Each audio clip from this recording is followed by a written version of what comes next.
অ্যাসাইনমেন্টটা যারা কমপ্লিট করছেন বা করার চেষ্টা করছেন, এটা হচ্ছে ক্লাসের শেষে আমরা দেখব যে কে কি করছেন, কে কি বিষয়ে কাজ করছেন। তো আমরা আজ গত ক্লাসগুলোতে কথা বলছিলাম যে হচ্ছে অন পেজ এসইও বা অন পেজ এসইওর ক্ষেত্রে কি কি বিষয় খেয়াল রাখতে হয়। এরপর কথা বলছিলাম যে হচ্ছে পেজের কোয়ালিটি বা দেখা যাচ্ছে পেজের স্পিড কিভাবে টেস্ট করব আমরা। পেজের স্পিড যত বেশি হবে বা লোডিং স্পিড যত বেশি হবে, লোডিং টাইমটা যত কম লাগবে, আমাদের পেজের কোয়ালিটিটা তত বেশি ভালো হবে। এটা কতদিনে আপনাদেরকে দেখাইছিলাম এবং বলছিলাম। আরেকটা বিষয় আছে, সেটা হচ্ছে যে মোবাইল ফ্রেন্ডলিনেস চেক করতে হবে। আচ্ছা, মোবাইল ফ্রেন্ডলিনেস যেটা, সেটা হচ্ছে যে আপনাদের ওয়েবসাইটটা বা আপনি যে ওয়েবসাইটের জন্য কাজ করতেছেন, এটা আসলে মোবাইলের জন্য কতটুকু ভালো বা মোবাইলে কত ভালোভাবে লোড হচ্ছে, বা এই ওয়েব পেজটা মোবাইলে লোড হতে কি পরিমাণ সময় লাগতেছে, এই বিষয়টা আমাদেরকে একটু মেজার করে দেখতে হবে। আপনারা কি কেউ বলতে পারবেন যে গুগলের কত পার্সেন্ট ইউজার মোবাইল ফোন থেকে গুগলকে ব্রাউজ করে? 100% মধ্যে কত শতাংশ মানুষ মোবাইল ফোন থেকে বা মোবাইল ডিভাইস থেকে গুগলকে অ্যাক্সেস করে বা গুগলকে ব্রাউজ করে? বলতে পারবেন কেউ?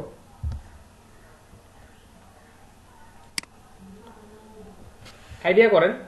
মোবাইলে তো অনেক ইউজ হয় বা দেখা যাচ্ছে ল্যাপটপ, ডেস্কটপ, এগুলোতেও ইউজ হয় অনেক বেশি। তো কোনটাতে বেশি মনে হয়? কত পার্সেন্ট? আচ্ছা, 60-70, এটা একটা বললেন, ঠিক আছে, আইডিয়াটা খুব ভালো আছে। 56% মোবাইল মানে ইউজার যারা মোবাইল ফোন থেকে গুগলকে ব্রাউজ করে বা বিভিন্ন ওয়েবসাইট ব্রাউজ করে, 56%। আচ্ছা, রিয়াজুল ইসলাম রিয়াজ কিছু বলছিলেন? 65। আচ্ছা, এটা হচ্ছে 56, 65 না 56, একটু উল্টে গেছে আর কি। আচ্ছা, ঠিক আছে। তো বিষয়টা হচ্ছে যে প্রায় 56% মানুষ মোবাইল ফোন দিয়ে গুগলকে ব্রাউজ করে। তো অবশ্যই আমরা যদি চেষ্টা করি বা আমাদের অবশ্যই আমরা যদি চেষ্টা করি বা আমরা যদি চিন্তা করি যে আমাদের ওয়েবসাইটটাকে আমরা ভালোভাবে র্যাঙ্ক করতে চাই বা আমাদের ওয়েবসাইটটাকে যদি আমরা সবার সামনে উপস্থাপন করতে চাই, তাহলে অবশ্যই আমাদের ওয়েবসাইটটা মোবাইল ফ্রেন্ডলি হতে হবে। এর কারণটা হচ্ছে যে মোবাইল ফোন থেকে দেখাচ্ছে গুগলের অর্ধেকের বেশি ইউজার আমাদের ওয়েবসাইটটাকে অ্যাক্সেস করবে।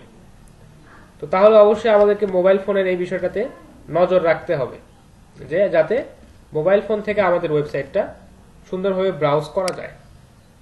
তো আমরা এই বিষয়টা একটু চেক করে দেখব যে আমাদের যে কোনো একটা ওয়েবসাইট বা আমরা যে ওয়েবসাইট নিয়ে কাজ করতেছি, এই ওয়েবসাইটটা মোবাইল ফোনের জন্য কতটুকু ফ্রেন্ডলি।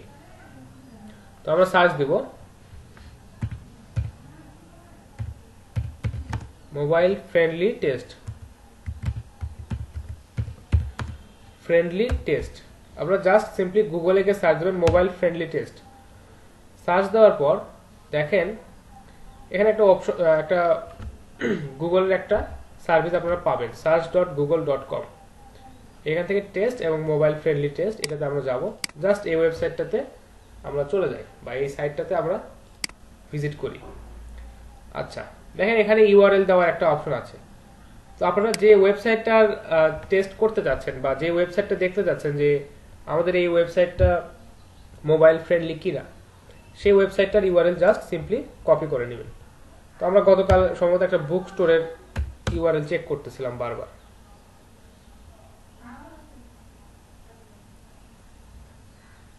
ধরেন এটাই দেখবো, যে কোনোটা আপনারা চেক করতে পারেন। যে কোনোটা বলতে আসলে আপনাদের ক্লায়েন্ট আপনাদেরকে যে সাইটটা চেক করতে দেবে সেইটা আপনারা চেক করবেন। তো আপাতত আমরা জাস্ট একটা ওয়েবসাইট চেক করে দেখি আমাদের চেক করার পারপাজে আর কি। এটা দেওয়ার পর জাস্ট এখানে এন্টার ক্লিক করবেন বা ওখানে স্টার্ট টেস্ট এই অপশনটাতে ক্লিক করবেন, দেখবেন যে একটু সময় নেবে। আপনারা যারা আপনাদের ডেস্কটপে আছেন বা আপনাদের পিসিতে আছেন, তারা আমার সাথে সাথে এই বিষয়গুলো ট্রাই করে দেখতে পারেন। কারণ কাজ করতে গিয়ে দেখা যাচ্ছে অনেকের ডিভাইসের প্রবলেমের কারণে বা দেখা যাচ্ছে অনেকের নেটওয়ার্কের প্রবলেমের কারণে এই ওয়েবসাইটগুলো অনেক সময় দেখা যাচ্ছে লোড হতে বা রেজাল্টগুলো শো করতে অনেক প্রবলেম ক্রিয়েট করতে পারে। তো সবচাইতে ভালো ডিসিশন যেটা হবে যে আমার সাথে সাথে কাজ করা, কোথাও প্রবলেম হলে স্ক্রিন শেয়ার দিয়ে সেই বিষয়টা আলোচনা করে সলভ করে নেওয়া। আচ্ছা, এটা একটু 10 থেকে 15 সেকেন্ড বা 20 সেকেন্ড বা ম্যাক্সিমাম 30 সেকেন্ড আপনার কাছ থেকে সময় নিতে পারে।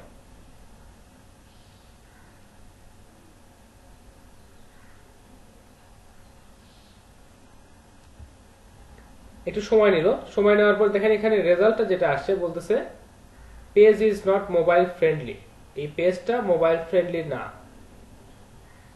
তাহলে এখন কি করতে হবে, বা এই সাইটটা মোবাইল ফোনে যদি লোড হয় তাহলে কিন্তু আমাদের এখানে একটা, এই যে দেখেন প্রিভিউটা কিন্তু আমাদের এখানে দেখাচ্ছে যে মোবাইল ফোনে কিভাবে দেখা যাবে। তো এই সাইটটার কথা বলতেছে যে এই সাইটটা মোবাইল ফ্রেন্ডলি না। তাহলে আমরা এখন কি করতে পারি অ্যাজ এ এসইও এক্সপার্ট, বা দেখাচ্ছে আমরা যখন কোনো একটা সাইটের জন্য এসইও এর কাজ করতে যাব, তাহলে আমরা কি করতে পারি যে এই সাইটটা তো মোবাইল ফ্রেন্ডলি না। তাহলে এখন আপনারা কি করবেন বলেন?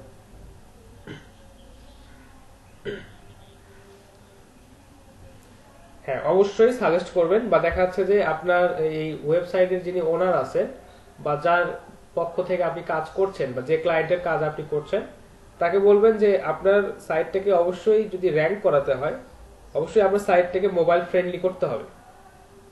কারণ মোবাইল ফ্রেন্ডলি যদি না করেন প্রায় 56% ইউজার আপনি পাবেন না, বা মিনিমাম 50% ইউজার আপনি এখান থেকে হারাবেন। তো তাহলে যদি 50% ইউজার আপনি হারান, দেন আপনি তো এখান থেকে র্যাঙ্ক করা আলটিমেটলি আপনার জন্য অনেক টাফ হয়ে যাবে, পারবেনই না। তো তখন কি করতে হবে, তাকে বলতে হবে যে আপনি আপনার ওয়েবসাইটটাকে মোবাইল ফ্রেন্ডলি ভাবে তৈরি করেন। এন্ড এখান থেকে আপনাকে যে কাজটা করতে হবে, ডেভেলপারের সাথে কন্ট্যাক্ট করতে হবে। ডেভেলপার আপনার ওয়েবসাইটটাকে অবশ্যই মোবাইল ফ্রেন্ডলি করে, যে ডেভেলপারদেরকে বলতে হবে, বা দেখা যাচ্ছে যে আপনার ওয়েবসাইটের যে ওনার আছেন ওনাকে বলতে হবে যে আপনার ওয়েবসাইটটা একদমই মোবাইল ফ্রেন্ডলি না। এটা গুগলে চেক করে, বা দেখা যাচ্ছে যে এই যে গুগলের কাছ থেকে আমরা চেক করে নিয়ে এটা দেখলাম যে আপনার ওয়েবসাইটটা মোবাইল ফ্রেন্ডলি না। তো অবশ্যই আপনাকে আপনার ওয়েবসাইটটাকে মোবাইল ফ্রেন্ডলি বানাতে হবে। তো সে তখন আপনাকে বলতে পারে কিভাবে এটা। তখন আপনি তাকে বলবেন যে আপনার ওয়েবসাইটে যে ডেভেলপার আছে তার সাথে কন্ট্যাক্ট করেন, উনি আপনার ওয়েবসাইটটাকে একদম ফুললি রেসপন্সিভ এবং দেখাচ্ছে মোবাইলের সাথে যাতে ভালোভাবে ব্রাউজ করা যায়, বা মোবাইল ফোন থেকে বা অন্যান্য ডিভাইস থেকে যাতে সুন্দরভাবে ব্রাউজ করা যায় সেভাবে উনি আপনার ওয়েবসাইটটা আপনাকে ক্রিয়েট করে দিবেন। আচ্ছা, আমরা আরেকটা ওয়েবসাইট একটু যাই দেখি, সেই ওয়েবসাইটটা একটু চেক করে দেখি যে এটা মোবাইল ফ্রেন্ডলি কিনা।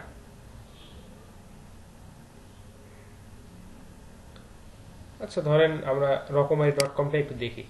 আমি নর্মালি চেষ্টা করি যে বড় ওয়েবসাইটগুলোকে অ্যাভয়েড করার, কারণ বড় ওয়েবসাইটগুলো লোড হতে বা চেক করতে অনেক বেশি সময় লাগে। আচ্ছা, এটা অনেক বড় একটা ওয়েবসাইট, এখানে প্রচুর প্রোডাক্ট আছে। ছোট একটা ওয়েবসাইটে দেখি যে এগুলো আসলে মোবাইল ফ্রেন্ডলি কিনা।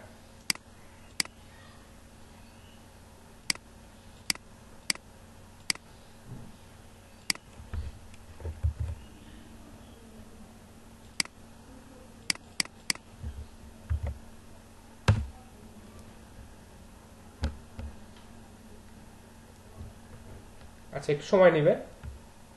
এখানে অ্যানালাইসিস করে বলতেছে যে কি প্রবলেম হয়েছে, বা মোবাইল ফোনে দেখতে আসলে কেমন লাগতেছে। বলতেছে text too small to read, তারপর বলছে clickable elements too close together, মানে এই যে ক্লিকেবল এলিমেন্টস যেগুলো আছে অর্থাৎ যে লিংক গুলো আছে, আপনারা অনেক সময় মোবাইল ফোনে ব্রাউজ করার সময় দেখবেন যে লিংক গুলোতে ঠিকভাবে ক্লিক করা যাচ্ছে না, পাশাপাশি দুইটা বা তিনটা লিংক একসাথে আছে, একটাতে ক্লিক করতে আরেকটাতে ক্লিক লেগে যাচ্ছে। তো যার কারণে আপনাদেরকে অবশ্যই এই বিষয়গুলো আপনি ক্লায়েন্টকে উল্লেখ করেও বলতে পারেন যে হ্যাঁ, আপনার ওয়েবসাইটটার এইখানে প্রবলেম, এখানে টেক্সটগুলো ঠিকভাবে দেখাচ্ছে না, যে লিঙ্কগুলো আছে এই লিঙ্কগুলোতে মানে সঠিকভাবে ক্লিক করা যাচ্ছে না, খুবই ছোট, বা দেখাচ্ছে পাশাপাশি বেশ কয়েকটি লিঙ্ক আছে, এখানে ক্লায়েন্ট যদি ব্রাউজ করতে যায় তার এটা প্রবলেম হবে। তো প্রবলেম যদি হয় বা ব্রাউজ করতে যদি কারো প্রবলেম হয়, তাহলে পরবর্তীতে আপনারা সেই ওয়েবসাইটে তার ফিরে যাবেন না। আলটিমেটলি ওখানে সার্চ ভলিউমটা কমে যাবে, বা আপনার ওয়েবসাইটে ভিজিটর কমে যাবে, দেন আপনার সাইটটা কিন্তু গুগলে র্যাঙ্ক করতে চাইবে না। বিষয়টা বুঝতে পারছেন আপনারা?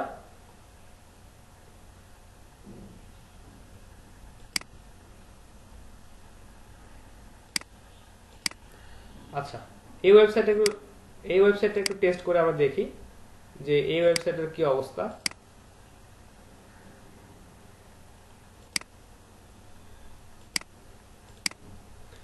আচ্ছা, দেখেন আমরা এই যে powels.com, যেটা এই powels.com এটাকে সার্চ করে দেখলাম, এটাতে বলছে পেজ ইজ মোবাইল ফ্রেন্ডলি, সুন্দরভাবে গ্রিন সিগন্যাল দিয়ে বলছে যে পেজ ইজ মোবাইল ফ্রেন্ডলি।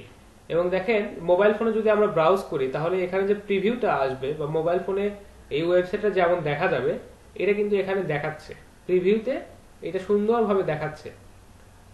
তো যে বিষয়টা হলো যে আপনি যদি আপনার ওয়েবসাইটটাকে সঠিকভাবে ক্রিয়েট করে থাকেন এবং সেটা যদি সঠিকভাবে লোড নেয় এবং দেখা যাচ্ছে যে মোবাইলের ইউজারদের কাছে যদি সুন্দরভাবে রিপ্রেজেন্ট করা সম্ভব হয় তাহলে প্রায় 56% এখান থেকে অডিয়েন্স বা দেখা যাচ্ছে সার্চ ভলিউম আপনি ইনক্রিজ করতে পারেন।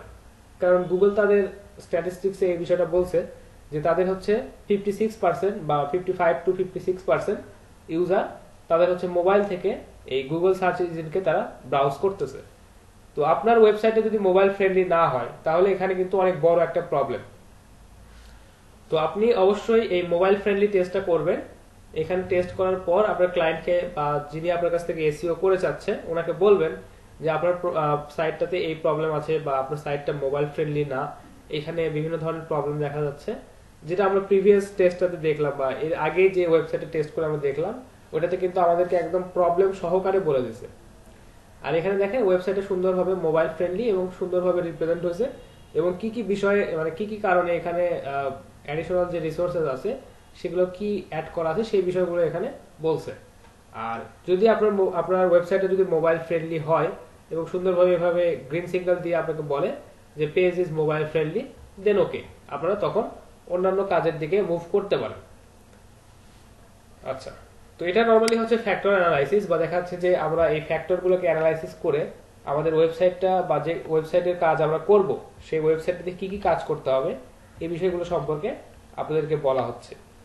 তো গত দিনে যে বিষয়টা ছিল যে স্পিড টেস্ট বা হচ্ছে আমাদের ওয়েবসাইটটা লোড হতে কত সময় লাগতেছে বা কত স্পিডে লোড হচ্ছে এবং কতটুকু লোডিং টাইমটা নিচ্ছে, এটা অবশ্যই একটা বড় ফ্যাক্ট। ওইটা গতকাল আপনাদেরকে মেজার করা দেখানো হয়েছে এবং আজকে মোবাইল ফ্রেন্ডলি কিনা এই বিষয়টা আপনাদেরকে দেখানো হলো। তো আপনারা অবশ্যই এটা ট্রাই করবেন এবং দেখা যাচ্ছে যে বিভিন্ন ওয়েবসাইটকে নিয়ে এভাবে মোবাইল ফ্রেন্ডলিনেস আপনারা চেক করবেন, তাহলে এই বিষয়টা প্র্যাকটিস হলে আপনাদের পরবর্তীতেও এই বিষয়টা মনে থাকবে। আচ্ছা, বিষয়টা ক্লিয়ার সবার কাছে? এটা খুব বেশি আচ্ছা, এটা খুব জটিল কোনো কাজ না, এটা জাস্ট একটা। আচ্ছা ঠিক আছে, মোহাম্মদ আরমান মনে হয় যে জয়েন করলেন, তাই না?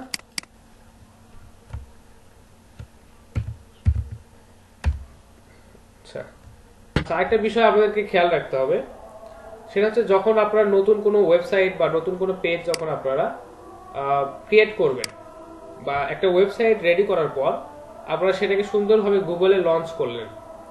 এখন লঞ্চ করার পর আপনাদেরকে একটা বিষয় খেয়াল রাখতে হবে যে আপনার ওয়েবসাইটটা গুগলের সার্চে আছে কিনা। আপনারা যেরকম একটা কাজ করেছেন কিছুদিন আগে যে একটা গিগ পাবলিশ করার পর আপনারা কি চেক করেছেন যে আপনাদের গিগটা সার্চ রেজাল্টে আসে কিনা বা সার্চে আসে কিনা, এটা আপনারা কিছুদিন আগে চেক করছেন না?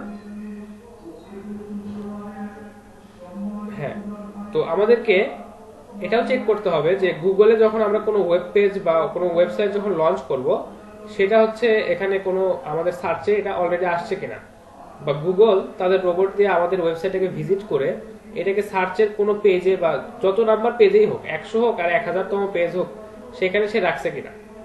তো আমাদেরকে এটা খোঁজার জন্য একটা সহজ একটা পদ্ধতি আছে বা দেখা যায় সহজ একটা বুদ্ধি আছে, সেটা হচ্ছে আপনারা অলরেডি এর আগেও অ্যাপ্লাই করে আসছেন। সেই পদ্ধতিটা হচ্ছে যে আমরা সার্চ অপারেটর ইউজ করে একটু দেখব যে আমাদের ওয়েবসাইটটা সার্চে আছে কিনা। তো আমরা একটা সার্চ অপারেটর ইউজ করছিলাম, আপনাদের সম্ভবত মনে আছে, সাইট কোলন, যে ওয়েবসাইটটা থেকে আমরা রেজাল্ট চাচ্ছি সেই ওয়েবসাইটটার নাম আমরা এখানে দিয়ে দেব। দেওয়ার পর জাস্ট সিম্পলি এন্টার প্রেস করব। দেখেন এখানে অনেক রেজাল্ট এখানে চলে আসছে। এই যে powels.com থেকে প্রচুর রেজাল্ট এখানে চলে আসছে, মানে সবগুলো রেজাল্ট এই powels.com থেকেই দেখাইছে। তো বিষয়টা হচ্ছে এতে করে আমরা বুঝলাম যে আমাদের এই যে ওয়েবসাইটটা, এই ওয়েবসাইটটা গুগলের সার্চে আছে। এখন আমি একটু অন্য একটা কিছু এখানে দিয়ে দিই, এই ধরনের ওয়েবসাইট থাকাটা পসিবল না। তো দেখি যে দেখেন যদি আপনার ওয়েবসাইটটা যদি গুগলের সার্চে না থাকে, সেটা প্রথম পেজ হোক আর 100তম পেজে হোক বা 1000তম পেজেই হোক, সেটা আসলে যদি সার্চে না থাকে তাহলে আপনাকে দেখাবে যে এখানে get indexing or ranking data from Google. আচ্ছা, এটা বলতেছে যে did not match any documents, তারপর এখানে কিছু সাজেশন দিছে। তো যদি আপনার পেজটা বা আপনার ডোমেনটা যদি গুগলের সার্চে যদি না থাকে বা আপনার ওয়েবসাইটে যদি গুগলের সার্চে ইন্ডেক্স হয়ে না থাকে, তাহলে আপনাকে এই ধরনের কোনো রেজাল্ট দেখাবে না। আর আপনার যদি ওয়েবসাইটটা যদি গুগলের 1000তম পেজেও থাকে, আপনি যদি এরকম সাইট লিখে আপনার পেজের ডোমেনটা লিখে যদি এখানে সার্চ দেন, আপনার সাইট থেকে যে কোনো একটা রেজাল্ট শো করবে। তো আমাকে নাইম ইসলামের একটা ডোমেন আছে, নাইম ইসলামের ডোমেনটার একটু নাম বলেন তো। USCODIS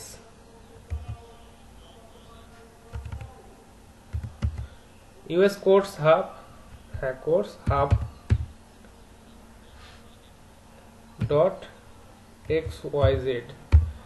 দেখেন আমি এটা লিখে গুগলে সার্চ দিলাম, এটা সম্ভবত ইউএস কোর্স হাব, এটা আপনারটা চলে আসছে তাই না? আচ্ছা, আমরা যদি ইউএস কোড হাব লিখে যদি সার্চ দিই দেখি কি আসে। আচ্ছা, নাইম ইসলামের টাই চলে আসতেছে, ভালোই। এটা আপনার সাইট তো, দেখি ফ্রি কুপন কার্ড। আচ্ছা ঠিক আছে, যাক আপনি তাহলে সাইটের কিছু কাজ করছেন তাইলে।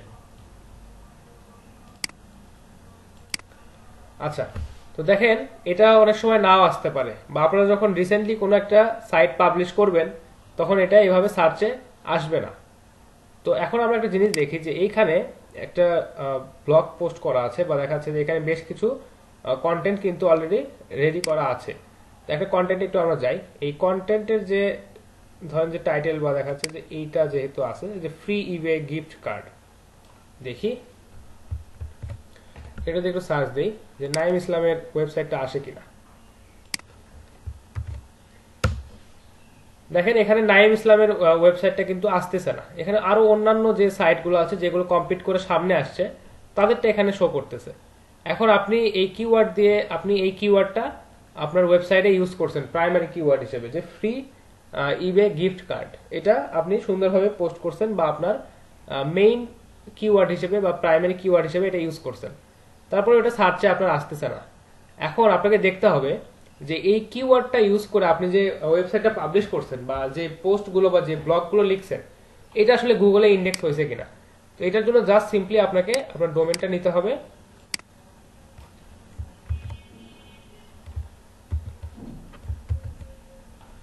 আচ্ছা একটু মিউট করেন কাইন্ডলি।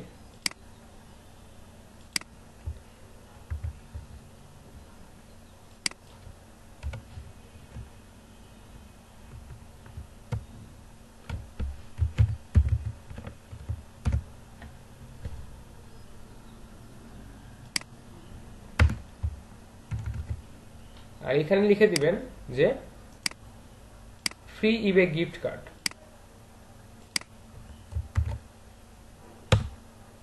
দেখেন এখন নাইম ইসলামের ওয়েবসাইট থেকে এই রেজাল্টটা শো করতেছে।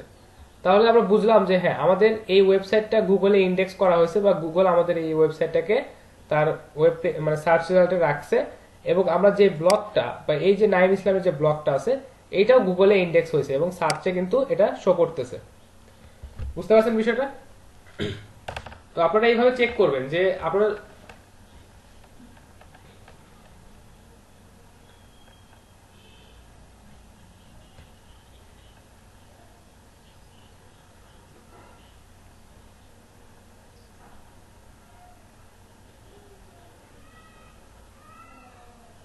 আচ্ছা, তো আপনাদেরকে যে বিষয়টা দেখালাম, আচ্ছা এটা নিয়ে আপনারা পরবর্তীতে গ্রুপে ডিসকাশন করেন যে নাইম কি কাজ করতেছে, কি ধরনের কাজ পাচ্ছে, কিভাবে আর্নিং করতেছে, এটা পরবর্তীতে আপনারা আরো বিস্তারিত আলোচনা করে নেবেন, সমস্যা নাই। আর যে বিষয়টা আপনাদেরকে শুধু দেখালাম যে আপনাদের যে সাইটটা বা আপনাদের যে ব্লগটা আপনাদের পেজে বা ওয়েব পেজে আপনারা পোস্ট করে রাখছেন সেটা এখানে ইন্ডেক্স হচ্ছে কিনা, অর্থাৎ গুগলে সেটা ইন্ডেক্স হয়েছে কিনা। তো অবশ্যই আপনারা এইভাবে চেক করে দেখবেন যে সাইটটা ইন্ডেক্স হয়েছে কিনা, এবং আমাদের যে ব্লগগুলো আমরা পোস্ট করতেছি সেটা গুগলে ইন্ডেক্স হচ্ছে কিনা। আর যদি ইন্ডেক্স না হয় তাহলে কেন হচ্ছে না, কোথায় প্রবলেম, কি ধরনের প্রবলেম, এটা হচ্ছে অ্যানালাইসিস করে আপনাকে দেখতে হবে। আচ্ছা, যদি ইন্ডেক্স না হয়ে থাকে তাহলে ক্লায়েন্টকে বলতে হবে যে আপনার পেজটা কোনো কারণে গুগলে ইন্ডেক্স হয় নাই, আপনি এটাকে আবার চেক করেন যে কেন ইন্ডেক্স হলো না। এই বিষয়গুলো তখন চেক করে তাকে অবশ্যই বলতে হবে। আচ্ছা, এই বিষয়টা ক্লিয়ার সবার কাছে যে কিভাবে চেক করবেন?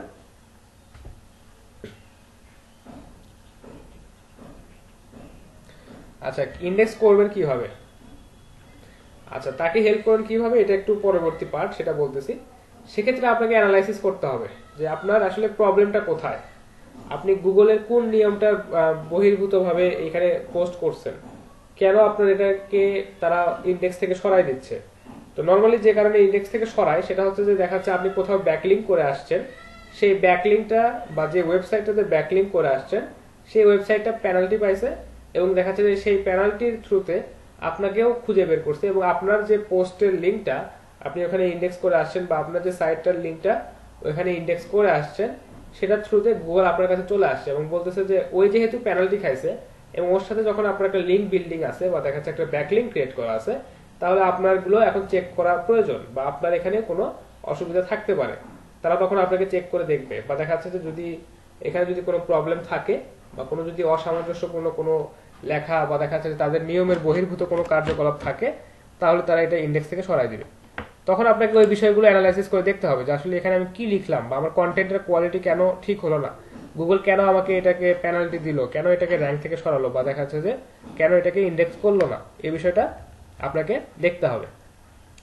আরেকটা বিষয় আছে, সেটা হচ্ছে যে আমরা যখন প্রাথমিক অবস্থায় আমাদের ওয়েবসাইটটাকে বিল্ড করি, এটাকে দেখাচ্ছে যে আজকে এসেই তো দেখাচ্ছে আমি লঞ্চ করতেছি না, আমাকে এখানে কিছুদিন যাবত সময় নিয়ে আমার ওয়েবসাইটটাকে সুন্দরভাবে গুছিয়ে নিয়ে সুন্দরভাবে এসইও করে বেশ কিছু পোস্ট রেডি করে দেন এটাকে গুগলে আমরা সার্চ ইঞ্জিনে লঞ্চ করব। তো দেখাচ্ছে ওয়ার্ডপ্রেসের থিম থেকে আপনারা এটাকে অফ করে রাখতে পারেন যে গুগলের সার্চ ইঞ্জিন এখন আমাদের ওয়েব পেজে আসবে না। তো আপনি এটা অফ করে রাখার পর চেক করতে পারেন যে যেহেতু আপনার সার্ভারের বা আপনার ওয়েবসাইটের মেইনটেনেন্সের কাজ হচ্ছে, এটা এখন গুগলে ইন্ডেক্স করা হচ্ছে কিনা বা এটা এখন গুগলে আছে কিনা, এটা আপনি চেক করে দেখতে পারেন।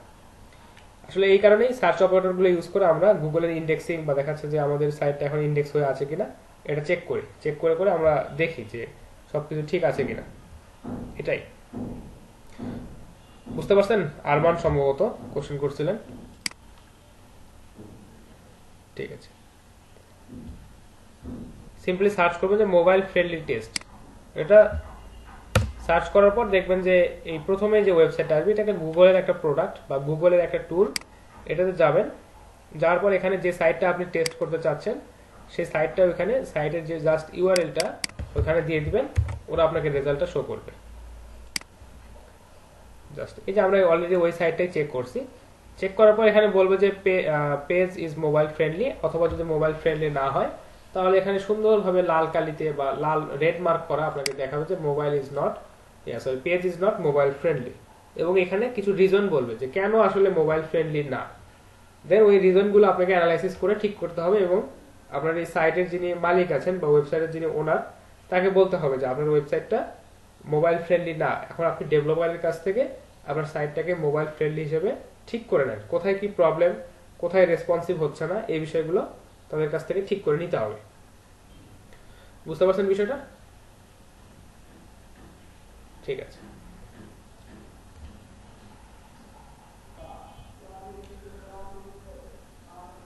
রিয়াজুল ইসলাম রিয়াজ, কনিক্যাল ট্যাগ কি?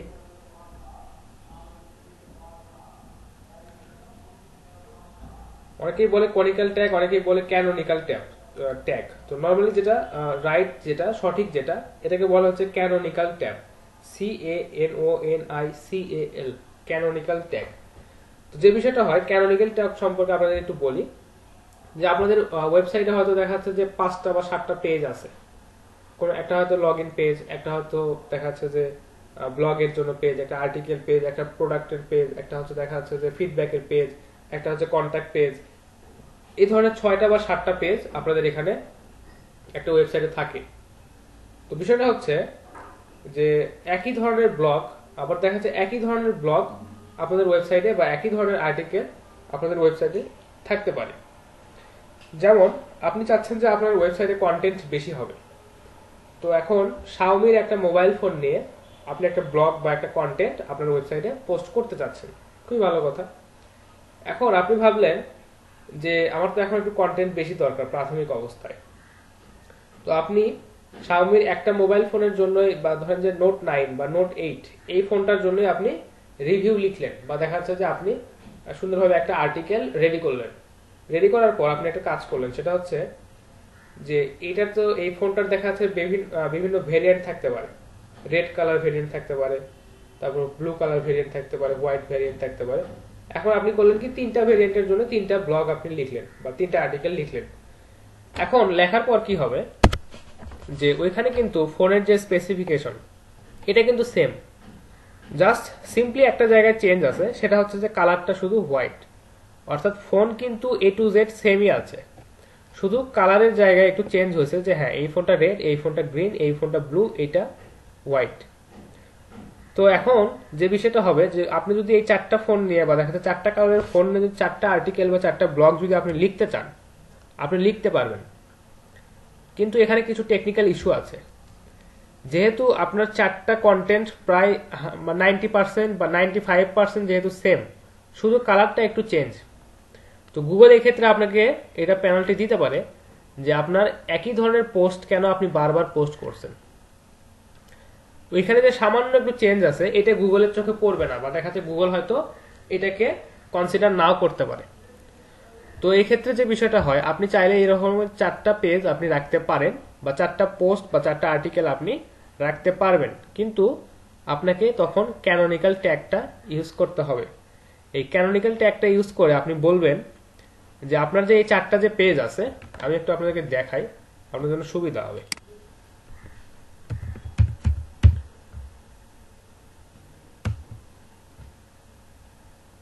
আমার স্ক্রিন তো দেখা যাচ্ছে তাই না? আচ্ছা, ধরেন আপনি এখানে 4টা পেজ আপনি ক্রিয়েট করছেন একই ধরনের। এখন আপনি এই 4টা পেজে মোটামুটি সেম ধরনের কন্টেন্ট আছে। এই সেম কন্টেন্টগুলোতে আপনি জাস্ট আলাদা আলাদা কালারের জন্য আলাদা আলাদা আর্টিকেল লিখছেন। তো এখন যে বিষয়টা হবে যে আপনি চাচ্ছেন যে এই যে ব্লু কালার যে ভেরিয়েন্টের জন্য আপনি যে আর্টিকেলটা লিখছেন এইটাই শুধু গুগলের সার্চে আসবে। কারণটা হচ্ছে যে গুগলে যদি আপনি এই 3টাকেই যদি র্যাঙ্ক করতে চান বা এই 3টা আর্টিকেলে যদি এই ক্যানোনিক্যাল ট্যাগ ছাড়া যদি আপনি গুগলে সাবমিট করেন বা ইন্ডেক্সিং করেন, দেন গুগল আপনাকে ডুপ্লিকেট কন্টেন্ট বা দেখাচ্ছে একই কন্টেন্ট বারবার পোস্ট করার ফলে আপনাকে তারা পেনাল্টি দিতে পারে। তো আপনি যে কাজটা করতে পারেন যে সুন্দরভাবে একটা পোস্টকে মেইন পোস্ট হিসেবে সিলেক্ট করবেন। অর্থাৎ এই যে ব্লু ফোনটা বা যে ফোনটা হচ্ছে আপনি ব্লু ফোন যেটা মানে ব্লু কালার ভেরিয়েন্ট যেটা, এটার জন্য যে আর্টিকেলটা লিখছেন এটার সাথে ক্যানোনিক্যাল ট্যাগ হিসেবে এই 2টা আপনি অ্যাড করে দিবেন। এতে করে কি হবে, গুগল তখন আপনাকে আর পেনাল্টি দিবে না। তখন সে ধরে নিবে যে ঠিক আছে আমাদেরকে এই দুইটা পেজ বা দেখাচ্ছে এই 2টা ব্লগ বা এই 2টা আর্টিকেল আমাদেরকে আর ইন্ডেক্সিং করতে হচ্ছে না। আমরা জাস্ট এই যে মেইন যে ব্লগটা বা মেইন যে আর্টিকেলটা আছে এটাকে আমরা শুধু গুগলে র্যাঙ্কিং করব এবং গুগলে এটাকে আমরা জাস্ট সিম্পলি র্যাঙ্ক করার চেষ্টা করব। তাহলে কি হলো যে গুগলকে আর এই 2টা ইন্ডেক্সিং করতে হলো না, সে আমাদেরকে কোনো পেনাল্টি দেওয়ার কোনো পসিবিলিটি বা দেখাচ্ছে যে ডুপ্লিকেট কন্টেন্ট বা দেখাচ্ছে একই কন্টেন্ট বারবার পাবলিশ করার জন্য সে আমাদেরকে আর পেনাল্টি দিবে না। তো এই কারণে আমাদেরকে অনেক সময় ক্যানোনিক্যাল ট্যাগ ইউজ করা লাগতে পারে। তো আপনারা এখন কিভাবে ক্যানোনিক্যাল ট্যাগটা চেক করবেন, এটাই তো কথা। তো বিষয়টা হচ্ছে ক্যানোনিক্যাল মানে ট্যাগগুলোকে চেক করার জন্য ম্যানুয়ালি ওয়ে আছে। আপনি জাস্ট ওই পোস্টগুলোতে গিয়ে ম্যানুয়ালি চেকগুলো করতে পারেন। কিন্তু বিষয়টা হচ্ছে এটা অনেক সময় সাপেক্ষ এবং ব্যাক এন্ডের কিছু ব্যাপার স্যাপার এখানে আছে এবং দেখা যাচ্ছে যে আপনাদেরকে এটা খুঁজতে বা দেখা যাচ্ছে অনেক সময় ব্যয় করতে হবে। তো বিষয়টা হচ্ছে এখানে যে সেফ যে পারপাসটা, আপনাদের কাছে যদি কোনো পেইড টুল যদি না থাকে এসইও করার, দেন আপনারা এই রিস্কটা নেবেন না। আপনারা ওইখানে একটা পোস্টই লিখবেন এবং সেক্ষেত্রে জাস্ট কালার ভেরিয়েন্টের ক্ষেত্রে 3টা আলাদা কালার ইউজ করে দিবেন। আর যদি আপনাদের কাছে পেইড কোনো টুল থাকে যেটা দিয়ে আপনারা ক্যানোনিক্যাল ট্যাগ চেক করতে পারেন বা দেখা যায় কোথায় ক্যানোনিক্যাল ট্যাগ ইউজ করা যায়, এই বিষয়টা আপনারা যদি পেইড টুল দিয়ে যদি বুঝতে পারেন, দেন আপনারা এই ক্যানোনিক্যাল ট্যাগ বা দেখা যাচ্ছে একই ধরনের 3টা আর্টিকেল বা 3টা 4টা আর্টিকেল আপনারা কন্টেন্ট হিসেবে আপনাদের ওয়েবসাইটে পাবলিশ করে রাখতে পারবেন। আচ্ছা, তো এই বিষয়টা আপাতত দেখাচ্ছি না, মানে দেখানো গেল না যে এখানে যেহেতু একটা পেইড টুল লাগবে, যেমন ধরেন Ahref এই ধরনের একটা পেইড টুল, অনেক মূল্যবান একটা টুল এটা আছে, আপনাদের একটু দেখাই।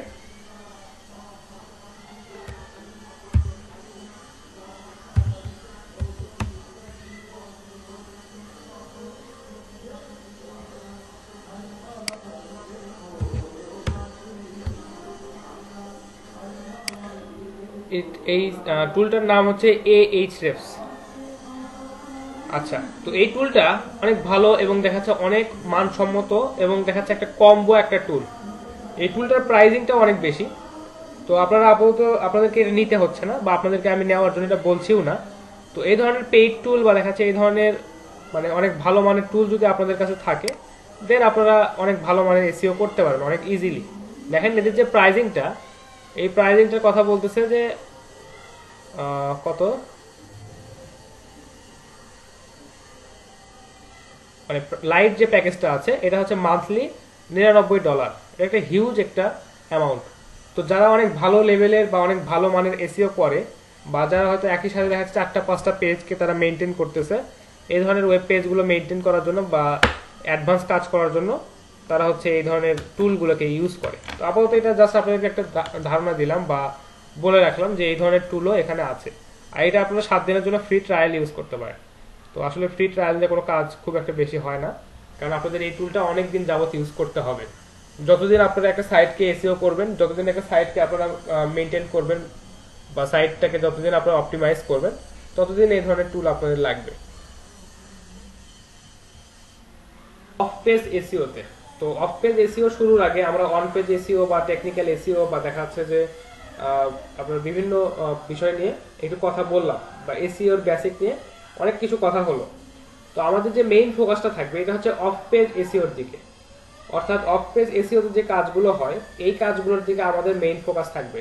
কারণ এই কাজগুলো যদি আমরা শিখতে পারি, আমরা যদি অনেক ভালোভাবে শিখতে পারি বেটার ওয়েতে, দেন আমাদের এই অফ পেজ এসইও থেকে প্রচুর আর্নিং নিয়ে আসা সম্ভব।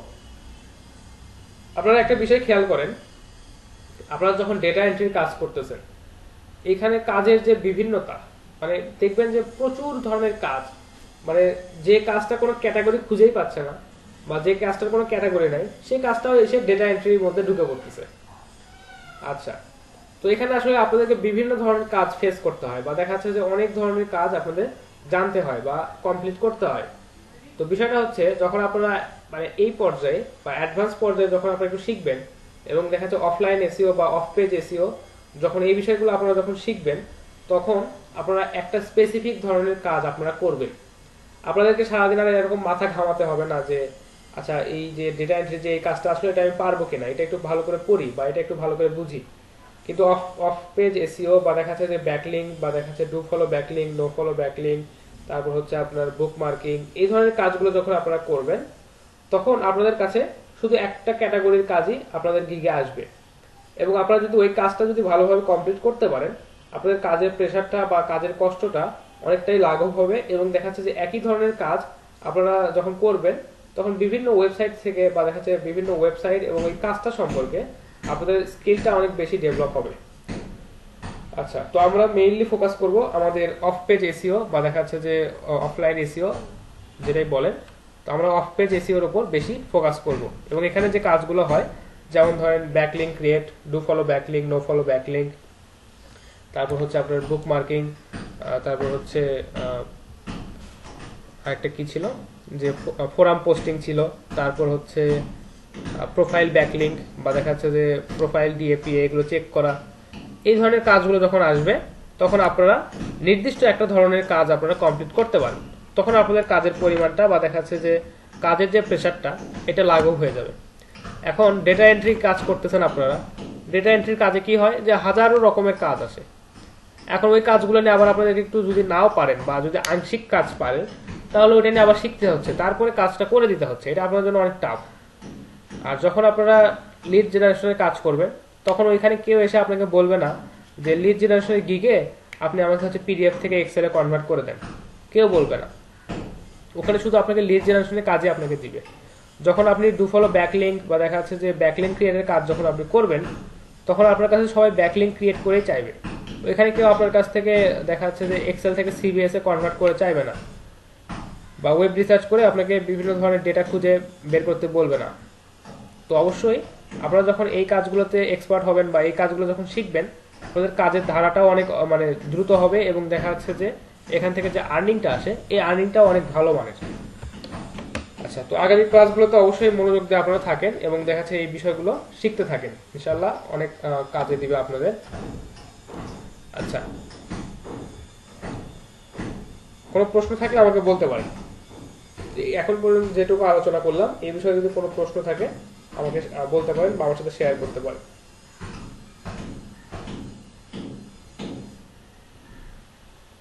আচ্ছা, মনে হয় কোনো প্রশ্ন নাই।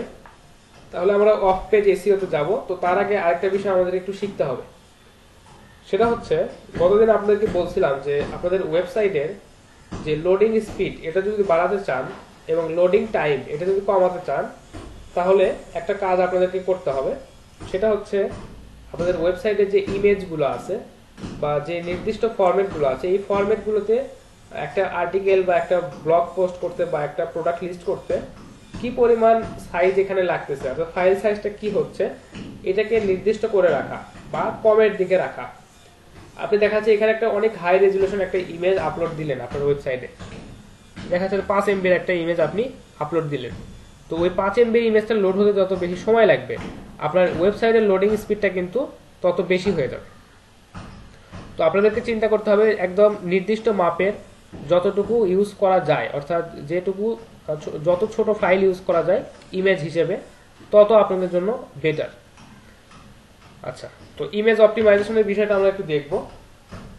দেন আমরা যে কাজটা করব সেটা হচ্ছে যে অফলাইন এসইও বা অফ পেজ এসইও, এই বিষয় নিয়ে আমরা একটু কথা বলবো এবং দেখা যাচ্ছে এটার বেসিক থিওরিটিক্যাল কিছু বিষয় আমরা আলোচনা করার চেষ্টা করব। ইমেজ অপটিমাইজেশন সম্পর্কে বা ইমেজের অফ পেজ এসইও করা সম্পর্কে আপনাদের কারো কি আইডিয়া আছে বা কারো জানা আছে? আমি আশা করি সবারই জানা আছে, কিন্তু হয়তো বলতে পারছেন না বা বুঝতে পারতেছেন না। আচ্ছা, কি আইডিয়া আছে একটু শেয়ার করেন।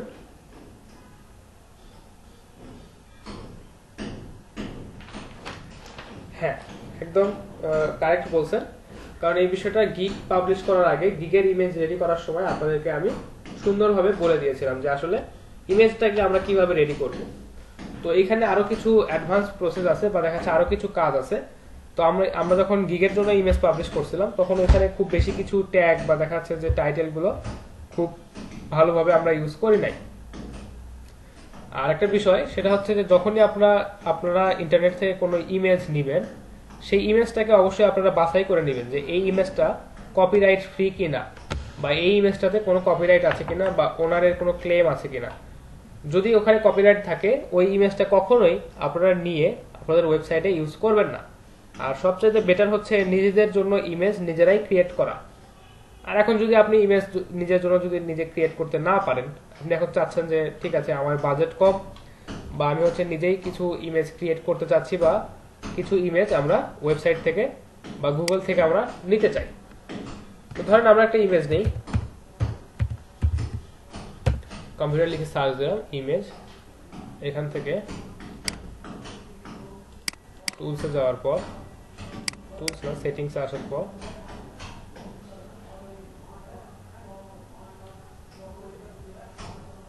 যদি কোনো ধরনের ইমেজ খুঁজতে চান সেই ক্ষেত্রে ইমেজের যে কিওয়ার্ড বা দেখা যাচ্ছে যে ধরনের ইমেজ আপনি খুঁজতে চাচ্ছেন এটাতে সার্চ দিবেন, দেওয়ার পর ইমেজ অপশনটাতে আসবে। এখানে আসার পর দেখেন যে মোর একটা অপশন আছে বা দেখা যাচ্ছে যে এই যে টুলস অপশনটা আছে, এখান থেকে ইউজেস রাইট, যেটা এখান থেকে দেখেন যে ক্রিয়েটিভ কমন্স লাইসেন্স, এটাতে ক্লিক করবেন। এর পরবর্তীতে যে ইমেজগুলো আপনাদেরকে দেখাবে এই ইমেজগুলো নিয়ে আপনারা ফ্রিতে ইউজ করতে পারবেন, অর্থাৎ এইটার কোনো কপিরাইট ক্লেম এখানে নাই। অর্থাৎ ক্রিয়েটিভ কমন্স লাইসেন্স যেটা, এটা যদি দেওয়া থাকে তার মানে আপনি এই ইমেজটা নিয়ে আপনার সাইটে বা যে কোনো ক্ষেত্রে আপনারা এটা ইউজ করতে পারেন।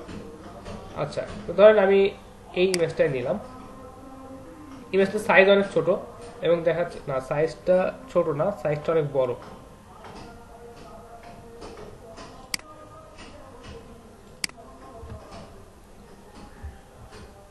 আচ্ছা, নর্মালি চেষ্টা করবেন যে এত বড় ইমেজ না নেওয়ার। কারণটা হচ্ছে যে এত বড় ইমেজ যদি আপনারা নেন সেটা আপনাদের ওয়েবসাইটটাকে অনেক ভারী করে দিবে বা দেখা যাচ্ছে আপনার ওয়েবসাইট থেকে এই ইমেজটা লোড হতে অনেক বেশি সময় নেবে। জাস্ট এখান থেকে সেভ ইমেজ অ্যাজ, যেভাবে আমরা নর্মালি নিয়ে নিই, এটা ডাউনলোড করে নেবেন। কি বিষয়ে?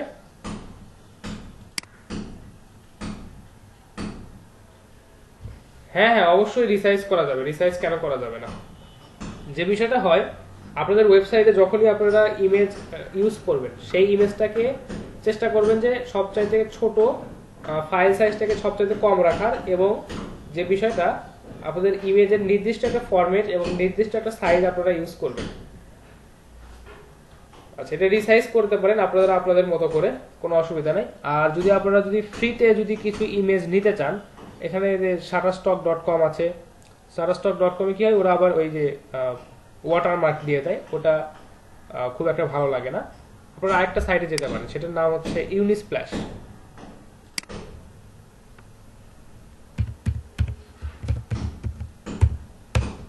আচ্ছা, ইউনিস্প্ল্যাশটাতে আসার পর, বা আনস্প্ল্যাশ যেটা আর কি, সরি, এখানে আপনারা সার্চ করবেন যে আপনারা যে ধরনের ইমেজ আপনারা খুঁজতেছেন সেরকম, সেটা লিখে আপনারা সার্চ দিবেন। এখান থেকে আপনারা ইমেজগুলো নিতে পারেন, এদের ইমেজগুলো ফ্রি, বা দেখা যাচ্ছে আপনারা এখান থেকে নিয়ে ইউজ করতে পারেন।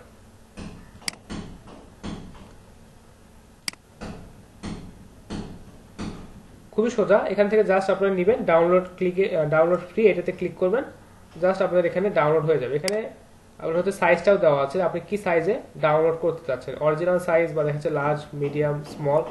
নর্মালি স্মল সাইজটাই ডাউনলোড করবেন, কারণ আপনাদের ছোটখাটো একটা ইমেজ হলেই যথেষ্ট। আর আপনাদেরকে এখানে অবশ্যই খেয়াল রাখতে হবে ইমেজের সাইজটা যাতে ছোট হয়, এবং দেখা যাচ্ছে যে ইমেজটা যাতে আপনাদের ওয়েবসাইটে সহজেই লোড হয়, বা আপনাদের ওয়েবসাইটটাকে যাতে ভারী করে না তোলে। আচ্ছা,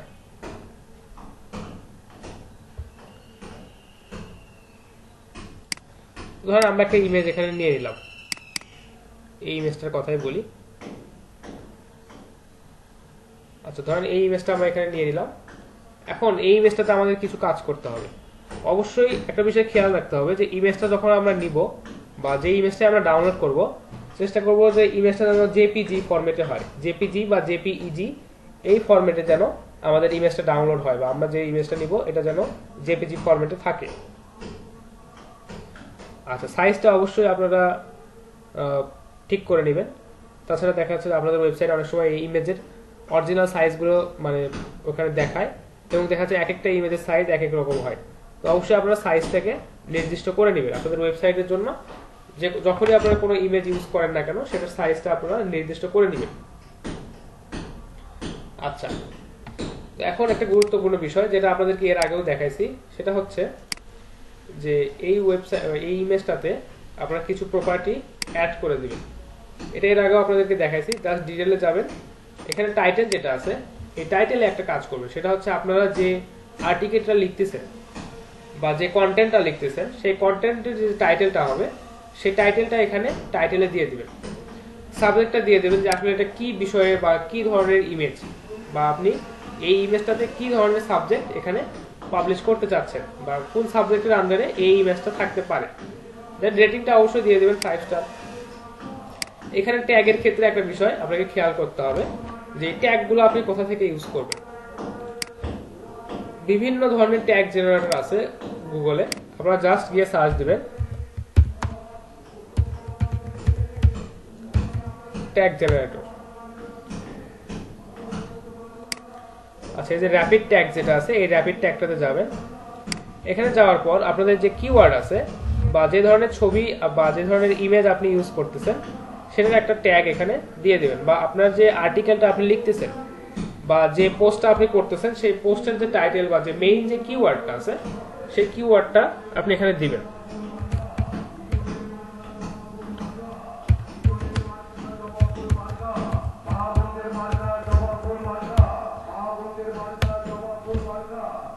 আচ্ছা, এখানে এন্টার দেবেন। দেখেন এখানে বেশ কিছু ট্যাগ এখানে চলে আসছে।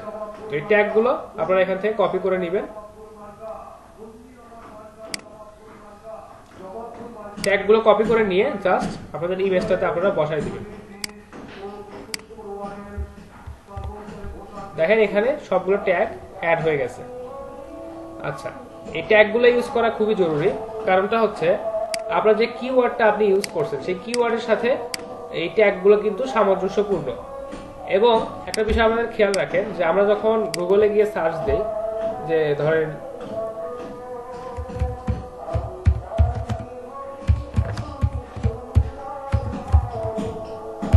কম্পিউটার ইন বাংলাদেশ, এটা যদি আমরা লিখে সার্চ দেই, এটা হচ্ছে আমরা ওই ইমেজটাতে ট্যাগ হিসেবে লিখছি।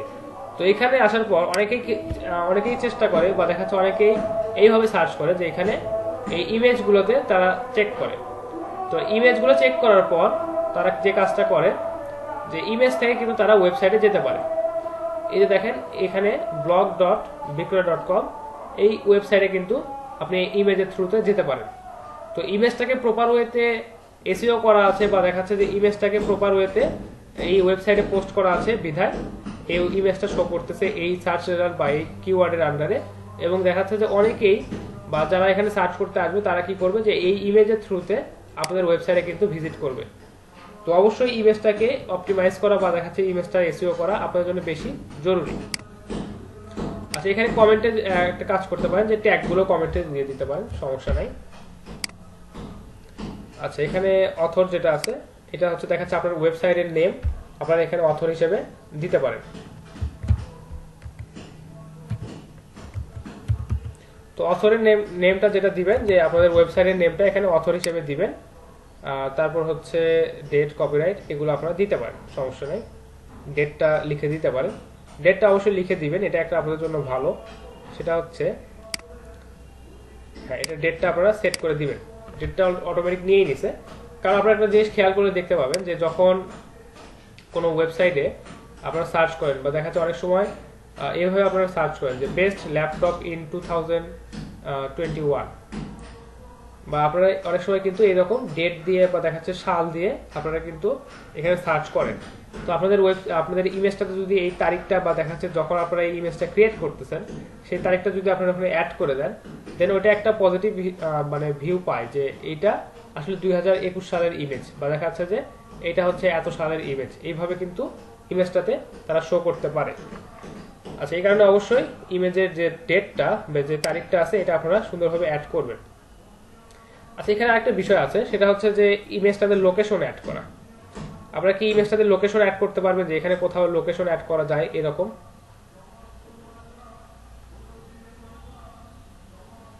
আচ্ছা, তো আমরা একটা জিনিস একটু খেয়াল করি, এটা আপাতত এইটুকুই রাখি, এরপর আরো কিছু কাজ এখানে আছে সেটা দেখাচ্ছি।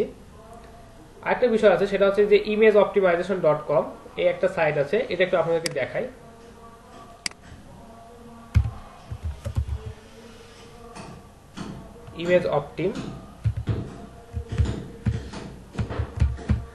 imageoptim.com এটাতে আপনারা যাবেন।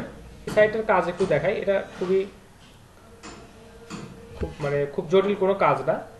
এটা হচ্ছে যে আপনি যদি ওয়েব সার্ভিসটাকে দেখাই, এখানে একটা কাজ করতে হবে, সেটা হচ্ছে যে আপনারা একটা ইমেজ এখানে আপলোড দিবেন, সেই ইমেজটা আবার এখান থেকে জাস্ট ডাউনলোড করে নেবেন। এখানে দেখেন আপনার স্যাম্পলটা এখানে এরা বলতেছে বা এখানে কিছু ডেমো এদের ওয়েবসাইটে এরা দিয়ে রাখছে। তো এই imageoptim.com এই ওয়েবসাইটটাতে যখন আপনি আসবেন, আসার পর আপনি এখানে একটা কাজ করতে পারেন, সেটা মানে এরকম যে আপনার ওয়েবসাইটের যে ইমেজটা আপনি ইউজ করতে চাচ্ছেন সেটা সাইজটা হয়তো 200 কিলোবাইট। আপনি এখন চাচ্ছেন যে এটার সাইজটা একটু রিডিউস করবেন, কোয়ালিটি লস না করে বা সামান্য একটু কোয়ালিটি কনসিডার করে আপনি এই ইমেজটার সাইজটা বা ইমেজের ফাইল সাইজটা একটু রিডিউস করবেন।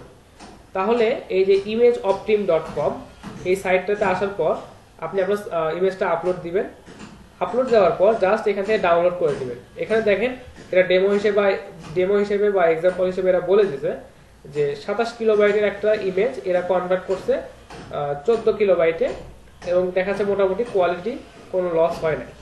তো আপনি যদি আপনার ফাইল সাইজটাকে রিডিউস করতে চান তাহলে আপনি এই ওয়েবসাইটে থেকে জাস্ট ইমেজটা আপলোড দিবেন, দেন আপনি ইমেজটাকে ডাউনলোড করে নেবেন। এখানে মোটামুটি কোয়ালিটির কোনো খুব একটা বেশি পার্থক্য হয় না, এটা জাস্ট এখানে এক্সাম্পল হিসেবে এরা বলে দিছে।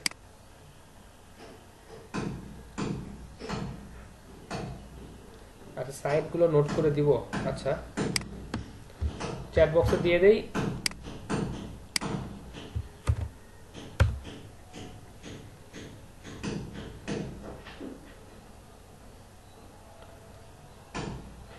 আচ্ছা, অবশ্যই এটা বেটার হতো।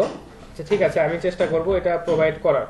কারণটা হচ্ছে যে আপনাদেরকে যখন লিড জেনারেশনের বিষয়টা দেখাইছিলাম তখন কিন্তু নোট করছিলাম, কিন্তু ওই ক্ষেত্রে কি হয় যে আমার কাছে মনে হচ্ছে যে সময়টা একটু বেশি লাগে ক্লাসে, যার কারণে আপনারা তো ভিডিওটা এখান থেকে পানি, তাই না? তো ভিডিও থেকে কিন্তু আপনারা নোটটাও করতে পারেন।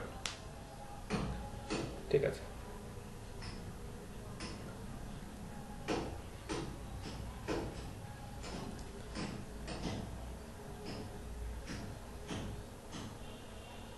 থেকে থেকে যেত আর কি। হ্যাঁ,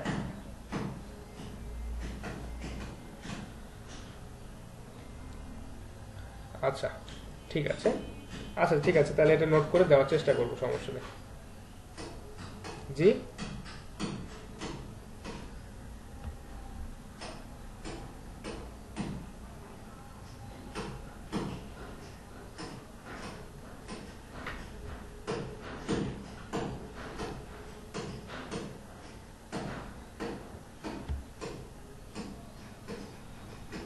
আচ্ছা ঠিক আছে, নোট করে রাখাটাই মনে হয় বেটার হবে। ক্লাসরুমে পোস্ট করলে দেখা যাচ্ছে যে একটার পর একটা পোস্ট দেখা যাচ্ছে স্ট্রিম হয়ে ওরা অনেক নিচে চলে যাচ্ছে, আবার খুঁজতে হচ্ছে, ওখানেও খুঁজতে হচ্ছে। আর একটা ফাইলে যদি এগুলো ইনক্লুড করা থাকে বা অ্যাটাচ করা থাকে আপনাদের জন্য সুবিধা হবে।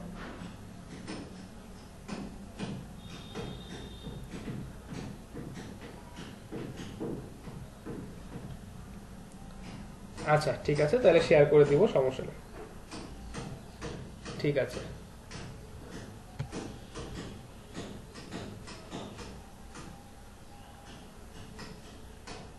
আচ্ছা ঠিক আছে, নোট করে দিচ্ছি, কোনো অসুবিধা নেই। এরপর একটা গুরুত্বপূর্ণ বিষয় আমাদেরকে করতে হবে যে আমরা তো এই ইমেজটার মোটামুটি কিছুটা কাজ করছি অলরেডি। ইমেজটার একটা টাইটেল দিব বা দেখা যাচ্ছে ইমেজটাকে আমরা অবশ্যই রিনেম করব। তো আমাদের যে মেইন কিওয়ার্ডটা আমরা এখানে রাখতেছি বা যে কিওয়ার্ডের আন্ডারে আমরা এই কাজটা করার চেষ্টা করতেছি সেটা একটু এখানে হাইলাইট করে লিখে রাখি। সেটা হচ্ছে যে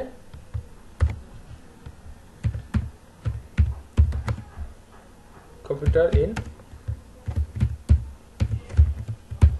ধরেন এটা আমরা কিওয়ার্ড হিসেবে সিলেক্ট করছি আমাদের এই ইমেজটার জন্য, বা আমরা যে আর্টিকেলে এই ইমেজটা ইউজ করব সেই ইমেজটার জন্য বা সেই আর্টিকেলটার জন্য এই কিওয়ার্ডটা আমরা মেইন কিওয়ার্ড হিসেবে সিলেক্ট করছি। এখান থেকে জাস্ট আমরা এটাকে রিনেম করে দেব। এক্ষেত্রে একটা বিষয় আছে, সেটা হচ্ছে রিনেম করার ক্ষেত্রে দেখবেন যে এখানে কম্পিউটার স্পেস ইন স্পেস দেন লেখা আছে বাংলাদেশ। তো আপনারা একটা কাজ করবেন, এই স্পেসটা রাখবেন না, এই স্পেসটাকে হাইফেন দিয়ে আপনারা পূরণ করে দিবেন। আচ্ছা, এতে করে গুগলের কাছে যে বিষয়টা হবে যে এই সম্পূর্ণ বিষয়টাকে বা সম্পূর্ণ লেখাটাকে সে একটা ওয়ার্ড বা একটা ট্যাগ হিসেবে তার আইডেন্টিফাই করতে তার জন্য সুবিধা হবে। আপনারা জাস্ট এই ইমেজটা রিনেম করে দিবেন কম্পিউটার ইন বাংলাদেশ এবং দেখা যাচ্ছে মাঝখান থেকে স্পেসগুলো তুলে দিয়ে হাইফেন বসাই দিবেন। এটা আপনাদের জন্য অনেক ভালো একটা মানে কার্যকরী পদ্ধতি হতে পারে। আচ্ছা, আমাদের এই ইমেজটা সাইজ কত? মাত্র 5 কিলোবাইট। তো যদিও 5 কিলোবাইট, তারপরেও কিন্তু ইমেজটা অবশ্যই ইউজেবল বা দেখা যাচ্ছে আমরা যে কোনো ওয়েবসাইটে এটাকে ইউজ করতে পারবো। আচ্ছা, তো 5 কিলোবাইট বা 10 কিলোবাইট বা 15 কিলোবাইট এই ধরনের সাইজটা ইমেজের জন্য খুবই ভালো, বা দেখা যাচ্ছে এই ধরনের ইমেজ ইউজ করা খুবই বেটার আপনাদের ওয়েবসাইটের লোডিং স্পিডের ক্ষেত্রে।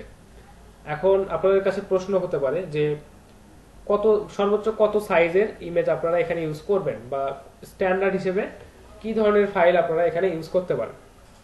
তো সেক্ষেত্রে বলা যেতে পারে যে 50 কিলোবাইট বা দেখাচ্ছে এর আশেপাশে, বা আপনারা হয়তো অবশ্যই সবসময় চেষ্টা করবেন যে 100 কিলোবাইটের নিচে, অর্থাৎ যে ইমেজটার সাইজ 100 কিলোবাইটের নিচে, সবচেয়ে ভালো হয় যে 50 কিলোবাইট বা এর নিচে যে ইমেজের সাইজগুলো এইগুলো আপনারা ইউজ করার চেষ্টা করবেন। এবং দেখা যাচ্ছে যে এই ধরনের ইমেজ যদি নাও পান, নিজেদের মতো করে রিসাইজ করে নেবেন, এই ফাইলটাকে রিডিউস করে নেবেন। আচ্ছা, এরপরেও যদি রিডিউস না হয় দেন যে কাজটা করবেন যে ওয়েবসাইটে আমরা একটু আগে দেখলাম যে ইমেজ অপটিম, এই ওয়েবসাইটটিতে এসে আপনাদের ফাইল সাইজটা আপনারা রিডিউস করে নিতে পারবেন। এখানে প্রায় 50%-এর মতো ফাইলের সাইজটা রিডিউস করা পসিবল। অর্থাৎ যদি আপনি এখানে 27 কিলোবাইটের একটা ইমেজ এখানে আপলোড করেন, সেটাকে তারা 14 কিলোবাইটের ইমেজে কনভার্ট করে দিতে পারে, এইরকম অ্যাবিলিটি তাদের আছে। এবং যে বিষয়টা এখানে দেখেন ইমেজ কোয়ালিটি বা দেখা যাচ্ছে এখানে ইমেজ কোয়ালিটি কোথাও লস হওয়ার পসিবিলিটিটা নাই, খুবই কম। তো আপনারা চাইলে এই কাজটা করে নিতে পারেন এখান থেকে। জি,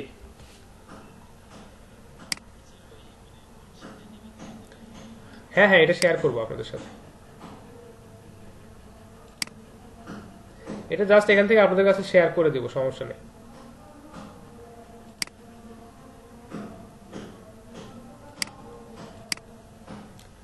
আচ্ছা, তাহলে এই বিষয়গুলো আপনারা খেয়াল রাখবেন।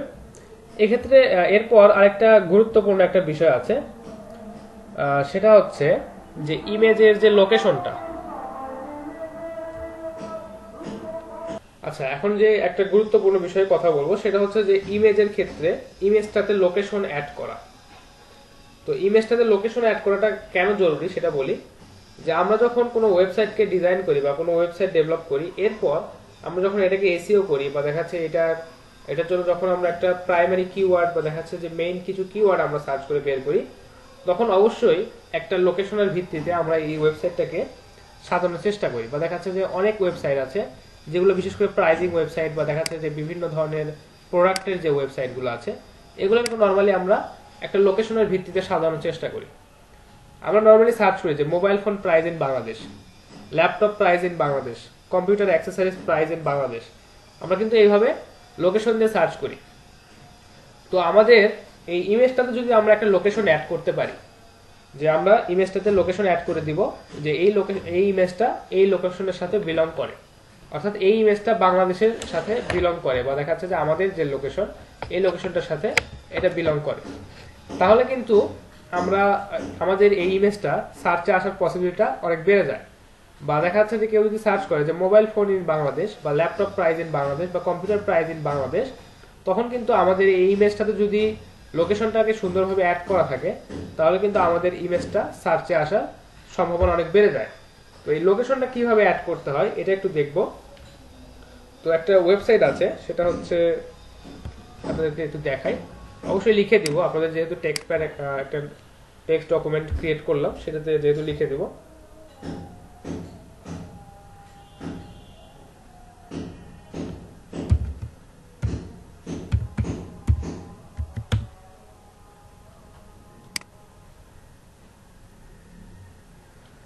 আচ্ছা, এই ওয়েবসাইটে আসার পর এখান থেকে আপনারা দেখবেন যে একটা ওয়েবসাইটে বা একটা ইমেজে আপনারা এখান থেকে লোকেশনটাকে অ্যাড করতে পারবেন।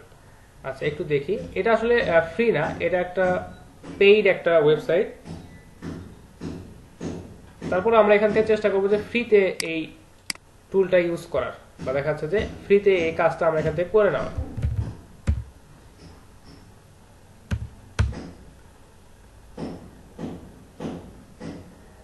আচ্ছা, আপনারা যেটা সার্চ করবেন যে tool.geoimg আর জিও ইমেজ বা দেখাচ্ছে এই ধরনের, এদের ওয়েবসাইটের যে ইউআরএলটা আছে এটা দিয়ে আপনারা সার্চ দিবেন। তো আমি ইউআরএলটা দিয়ে দিচ্ছি।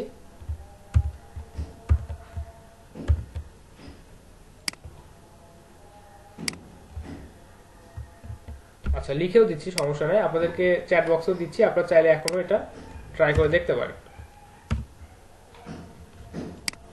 আচ্ছা, এখানে আসার পর যে কাজটা করবেন যে এখানে থেকে আপনারা আপনাদের ইমেজটাকে সিলেক্ট করে দিবেন।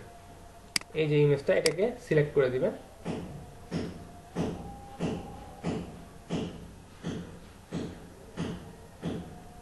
আচ্ছা, ইমেজটাকে আপলোড করে দেওয়ার পর আপনাদেরকে এখানে একটা কাজ করতে হবে, সেটা হচ্ছে এই টুলটা আসলে ফ্রি না, এই টুলটা একটা পেইড একটা টুল। তো পেইড টুল যেহেতু, তাহলে এটা আমরা ফ্রিতে কিভাবে ইউজ করতে পারি সেটা একটু দেখাই।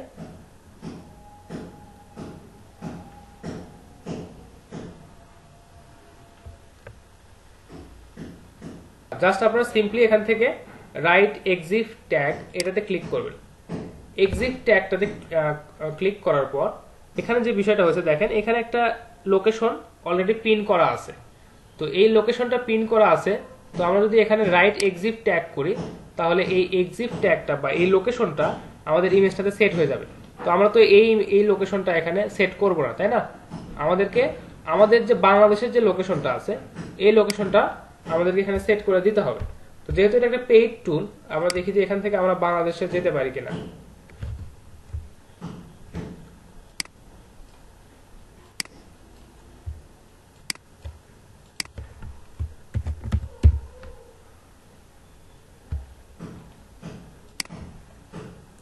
দেখেন, আমরা যখন বাংলাদেশ লিখে সার্চ দিলাম, এরা বলতেছে যে এদের যে প্রো প্যাকেজটা যেটা আছে সেটা আমাদেরকে নিতে বলতেছে।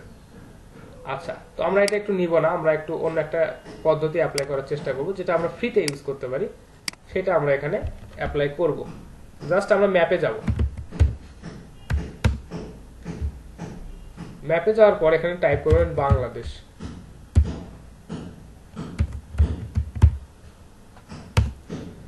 বাংলাদেশ সার্চ দেওয়ার পর দেখেন আমাদের পুরো কান্ট্রিটা এখানে সিলেক্ট হয়েছে। আচ্ছা, বাংলাদেশটা সিলেক্ট হওয়ার পর এখানে দেখেন আমাদের এই সিলেকশনের আন্ডারে বা দেখা যাচ্ছে যে আমাদের এই কান্ট্রির জন্য এখানে একটা ইউআরএল আমরা পাইছি, জাস্ট এটাকে কপি করে নিব। কপি করে নিয়ে এটাকে একটু ফিল্টার করতে হবে বা এটা একটু ঠিক করতে হবে আমাদের কাজের উপযোগী হিসেবে। আচ্ছা,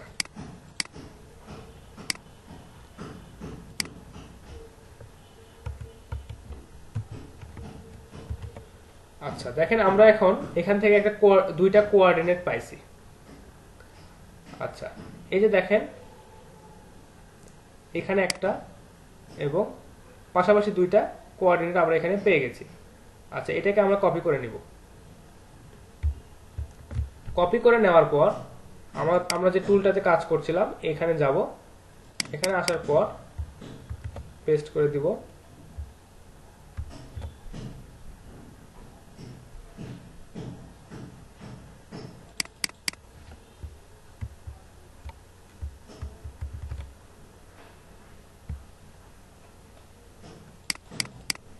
আচ্ছা দেখেন এখন প্রায় আমাদের দেশে মানে আমাদের এই লঙ্গিটিউড এবং ল্যাটিটিউড এটা দেওয়ার পর আমাদের দেশটা এখানে শো করতেছে, মানে আমাদের যে লোকেশনটা সেই লোকেশনটাই মোটামুটি এখানে শো করতেছে, কিন্তু একদম এক্সাক্ট এটা আসে নাই, কিন্তু তারপরও কাছাকাছি একটা লোকেশন আসছে বা দেখাচ্ছে যে এই যে বাংলাদেশ আমাদের যে লোকেশনটা বা এই যে এখানে যে আমাদের বাংলাদেশ লোকেশন এটাতে আমরা এখন খুঁজে পাইছি এবং আমরা জাস্ট এটাকে এখন পিন করে দিলাম। আরেকবার একটু দেখাই, এখানে জাস্ট আপনার ইমেজটাকে আপলোড করবেন যে ইমেজটা কাজ করতে চাচ্ছেন। করার পর দেখেন এখানে একটা র্যান্ডম একটা লোকেশন সিলেক্ট হয়েছে, সেটাতে আমরা আপাতত কোনো কাজ করব না, জাস্ট এখানে রাইট এক্সিট ট্যাগ এখানে আসব। আসার পর আমরা যে বাংলাদেশ লিখে সার্চ দিয়েছিলাম এখান থেকে আমাদের যে লঙ্গিটিউড এবং ল্যাটিটিউড যেটা আছে এটা আমরা কপি করে নেব। এখান থেকে কপি করে নিয়ে এখানে বসাই দিব এবং ল্যাটিটিউডটা এখানে বসাই দিব।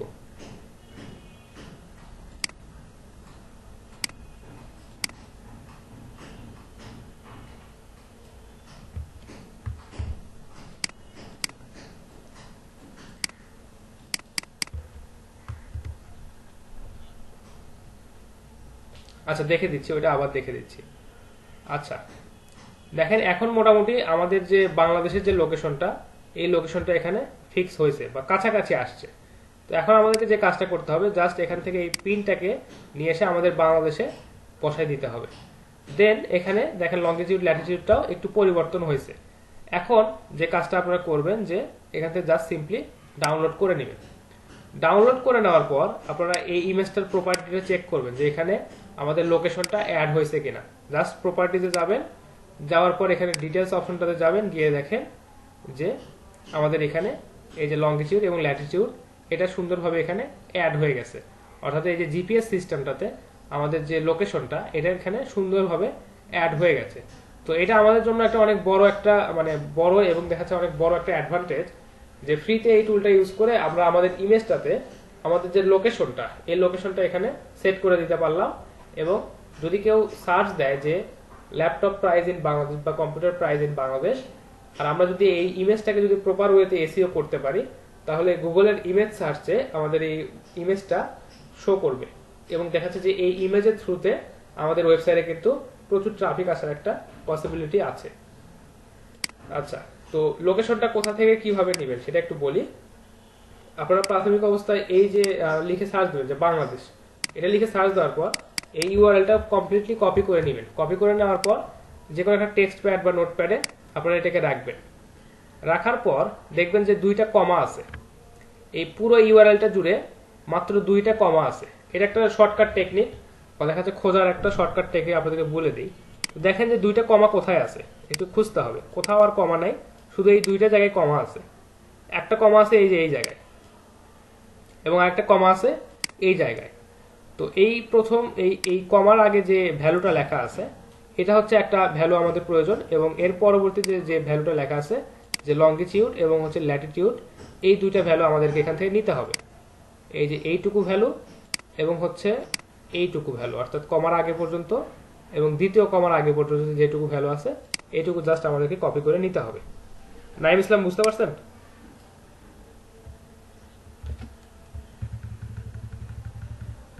এখানে মানে শর্টকাট একটা টেকনিক বলে দিলাম যে আপনারা এই ইউআরএলটা যখন কপি করে নেবেন, নেওয়ার পর দেখবেন যে কোথাও কমা ইউজ করা নাই, শুধুমাত্র দুইটা জায়গায় কমা ইউজ করা আছে। আপনারা একটু দেখেন তো কোথাও কমা ইউজ করা আছে এই দুইটা জায়গা বাদে। এটা একটা শর্টকাট টেকনিক বললাম, মানে সহজেই বললাম যে সহজেই খুঁজে পাওয়ার জন্য। তো দেখবেন যে দুইটা জায়গায় কমা আছে এইটুকু কপি করে, এইটুকু আপনাদের প্রয়োজন। প্রথম পার্টটা লঙ্গিটিউড, তারপর হচ্ছে ল্যাটিটিউড, এই দুইটা নিয়ে জাস্ট এই যে এখানে বসাই দিবেন। বসাই দেওয়ার পর দেখবেন যে এক্সাক্ট লোকেশনটা যদি আসে খুবই ভালো, আর যদি আশেপাশে একটু এই সাইডের দিকে লোকেশন আসে দেন জাস্ট এই পিনটাকে বা দেখা যাচ্ছে এই পয়েন্টটাকে জাস্ট আপনার কাঙ্ক্ষিত লোকেশনের উপরে বসাই দিবেন। দেওয়ার পর জাস্ট এখান থেকে ইমেজটাকে ডাউনলোড করে দিবেন। এখান থেকে আপনি ডকুমেন্টের নামটাও বসাই দিতে পারেন, যে আমাদের ডকুমেন্টের নামটা ছিল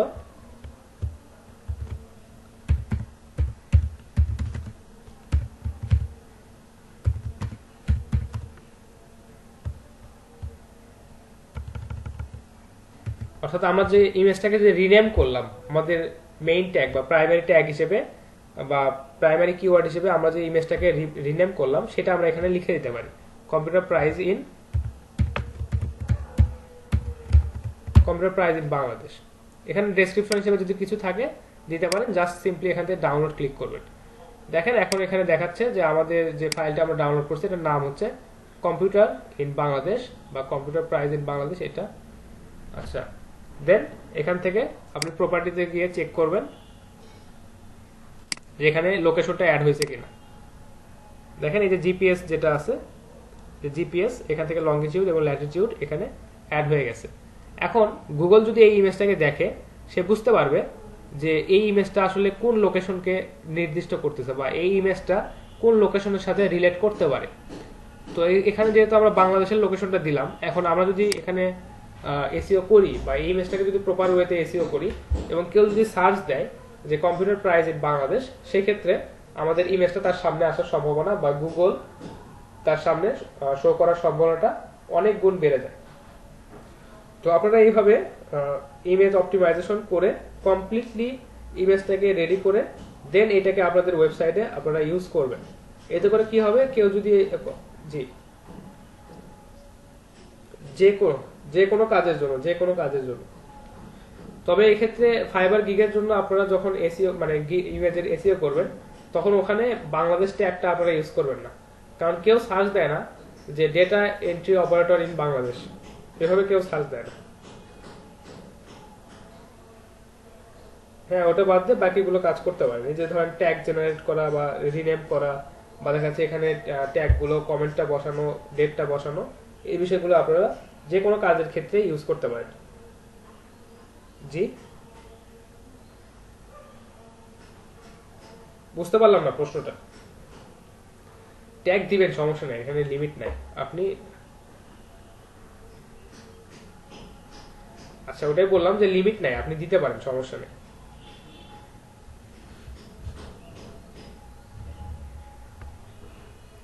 জি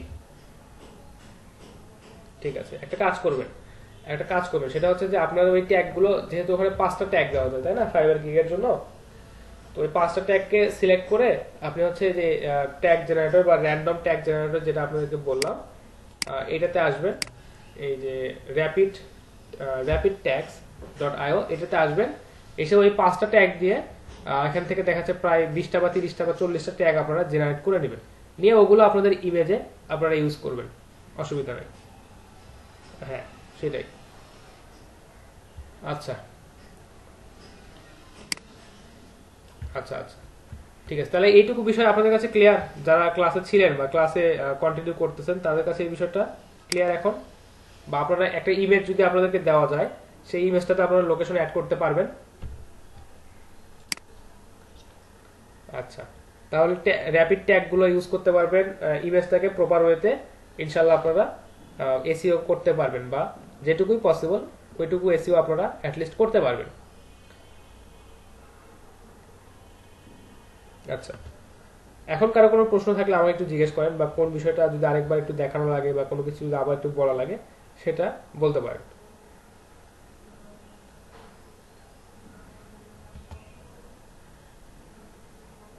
আচ্ছা আচ্ছা, রেকর্ডিংটা চালু আছে, আজকে প্রায় পুরো ক্লাসটাই রেকর্ড করতেছি, আপনারা দেখে নেবেন, সমস্যা নেই।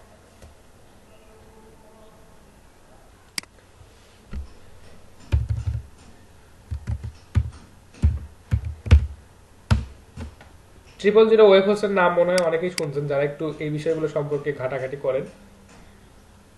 স্ক্রিন শেয়ার দেওয়া নাই? স্ক্রিন শেয়ার কখন অফ করলাম? ও আচ্ছা আচ্ছা, ঠিক আছে। আচ্ছা দেখেন, এই যে 000 ওয়েব হোস্ট যেটা, এরা হচ্ছে আপনাদেরকে ফ্রিতে ডোমেইন দিবে এবং হোস্টিং দিবে। এখন কত, এরা বলে যে লাইফ টাইম দিবে, কিন্তু নর্মালি কত দিনের জন্য দিবে এটা আসলে বোঝা মুশকিল। পরবর্তীতে দেখা যায় তারা কোনো টার্মস এন্ড কন্ডিশন আপডেট করে বলতেছে যে দিলাম না, এখন আপনাদেরকে নিতে হবে পেজ, নিলে নেন, না নিলে বাদ দেন, এরকম একটা অবস্থা। তো দেখেন ফ্রি ওয়েব হোস্টিং যেটা বলছে, এদের সবকিছুতেই জিরো, মানে একদম পেমেন্টটা জিরো। ঠিক আছে, বলতেছে একটা ওয়েবসাইট দিবে বা একটা ডোমেইন দিবে, 300 MB স্টোরেজ দিবে, অর্থাৎ 300 মেগাবাইট স্টোরেজ আপনাকে দিবে, যে আপনি সর্বোচ্চ 300 মেগাবাইট পর্যন্ত এখানে পোস্ট বা দেখা যাচ্ছে কন্টেন্ট আপনি রাখতে পারবেন। বলছে যে 3000 অ্যাপ্রক্সিমেট ভিজিটর মান্থলি, অর্থাৎ মাসে 3000-এর মতো ভিজিটর আপনার ওয়েবসাইটটা ভিজিট করতে পারবে। দেন বলছে 3 GB ব্যান্ডউইথ, অর্থাৎ ব্যান্ডউইথ এটা একটু পরে বলতেছি, বা আপনারা যদি জানেন আইডিয়া যে আপনার ওয়েবসাইটে আসতেছে বা যাচ্ছে এই ধরনের যে ওয়েবসাইট ব্যান্ডউইথটা যেটা যাবে, এটা এখানে 3000 ম্যাক্সিমাম দেওয়া আছে, সরি 3 GB দেওয়া আছে ম্যাক্সিমাম। একটা ডেটাবেস দিবে আপনাকে। এরপরে যে বিষয়গুলো দেখেন বলছে যে দিবে না, সেটা হচ্ছে যে ইমেল অ্যাকাউন্ট। আমরা অনেক সময় দেখি যে বিজনেস ইমেল আমরা দেখি, তো এখান থেকে এরা বিজনেস অ্যাকাউন্ট বা ইমেল অ্যাকাউন্টটা এরা এই ডোমেইনের আন্ডারে আপনাকে দিবে না। এসএসএল যেটা সকেট সিকিউরিটি লেয়ার যেটা, এটা আপনাকে দিবে না। ডোমেইন ফ্রি যে ডোমেইনটা এটা দিচ্ছে না। আচ্ছা, আপনাকে এখানে যেটা দিবে সাব ডোমেইন দিবে, ফ্রি একদম মেইন যে ডোমেইন সেটা আপনাকে দিবে না। আচ্ছা, গুগল অ্যাড ক্রেডিট যেটা, এটাও আপনাকে দিবে না। ওয়ার্ডপ্রেস অ্যাক্সেলারেশন এটা আপনাকে দিবে না, যে আপনি এখানে ওয়ার্ডপ্রেসটাকে অ্যাক্সেলারেট করতে পারবেন না। আচ্ছা, জিআইটি অ্যাক্সেসটা আপনাকে দিবে না। তো আপনার যদি ফ্রিতে এইটুকু নিয়ে যদি কাজ চলে, বা এই যে 3টা বা 4টা সার্ভিস বা সুবিধা যা দিচ্ছে, এইটুকু যদি আপনার কাজ চলে আপনি নেন, সমস্যা নেই। কিন্তু দেখাচ্ছে এখান থেকে আপনি ওয়ার্ডপ্রেসটাকে অ্যাক্সেলারেটই করতে পারবেন না, তাহলে এটা দেখাচ্ছে আপনাদের কাজে খুব কমে আসবে। তারপরেও আপনারা যদি মনে করেন যে এই মাত্র 3টা বা 4টা সুবিধা দিয়ে আপনাদের এখান থেকে কাজ করা পসিবল, দেন আপনারা এটা ইউজ করতে পারেন। তারপরে যে প্ল্যানটা, এটা হচ্ছে যে 99, অর্থাৎ 99, এটা হচ্ছে পার মান্থ, সম্ভবত এটা, হ্যাঁ, 0.99 এক ইউএসডি ধরেন, যে 99 সেন্ট এক ইউএসডি ধরেন, এটা মান্থলি ওরা দিচ্ছে। এখানে কিন্তু সার্ভিসটাও খুবই কম, এসএসএল দিচ্ছে শুধুমাত্র। এসএসএল এর জন্য আবার এখানে ভ্যালু অ্যাড করতে হবে, দেখেন এই যে এক্সট্রা করে ভুলে গেছি, ওটা আলাদা, সেটাই। আর এইগুলোতে দেখেন এদের যে প্রিমিয়াম যেটা আছে, এটাতে 3.99 যেটা $4 পার মান্থ, এটাতে মোটামুটি হ্যাঁ সবই করতে পারবেন মোটামুটি। এখানে ডোমেন পাবেন, সবই পাবেন, এসএসএইচ এসএসএল সবই পাবেন এখান থেকে। আচ্ছা,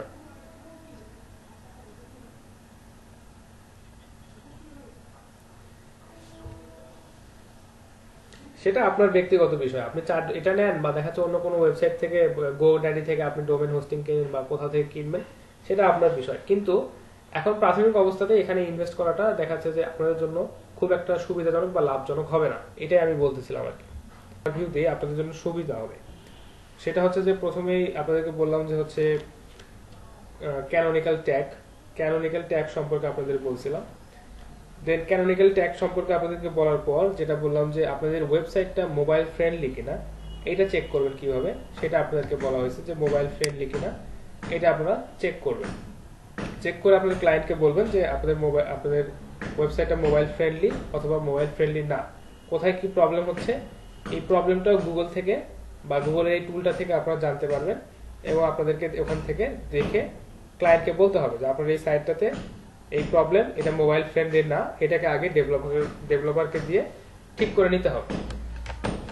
আচ্ছা, এরপর যেটা হচ্ছে আপনাদেরকে ইমেজ অপটিমাইজেশনের কিছু বিষয় বললাম, যে একটা ইমেজ যখন আপনারা অপটিমাইজ করবেন বা ইমেজকে যখন অফলাইন এসইও করবেন, অফ পেজ এসইও যখন করবেন তখন অবশ্যই চিন্তা করবেন যে পেজের স্পিডটাকে ঠিক রাখার জন্য আপনাদেরকে অবশ্যই ইমেজের সাইজগুলো বা আপনার পেজের যে লোডিং স্পিড আছে এটাকে বাড়ানোর জন্য ইমেজ সাইজটাকে আপনাকে অবশ্যই ছোট রাখতে হবে। এই বিষয় সম্পর্কে আলোচনা হয়েছে।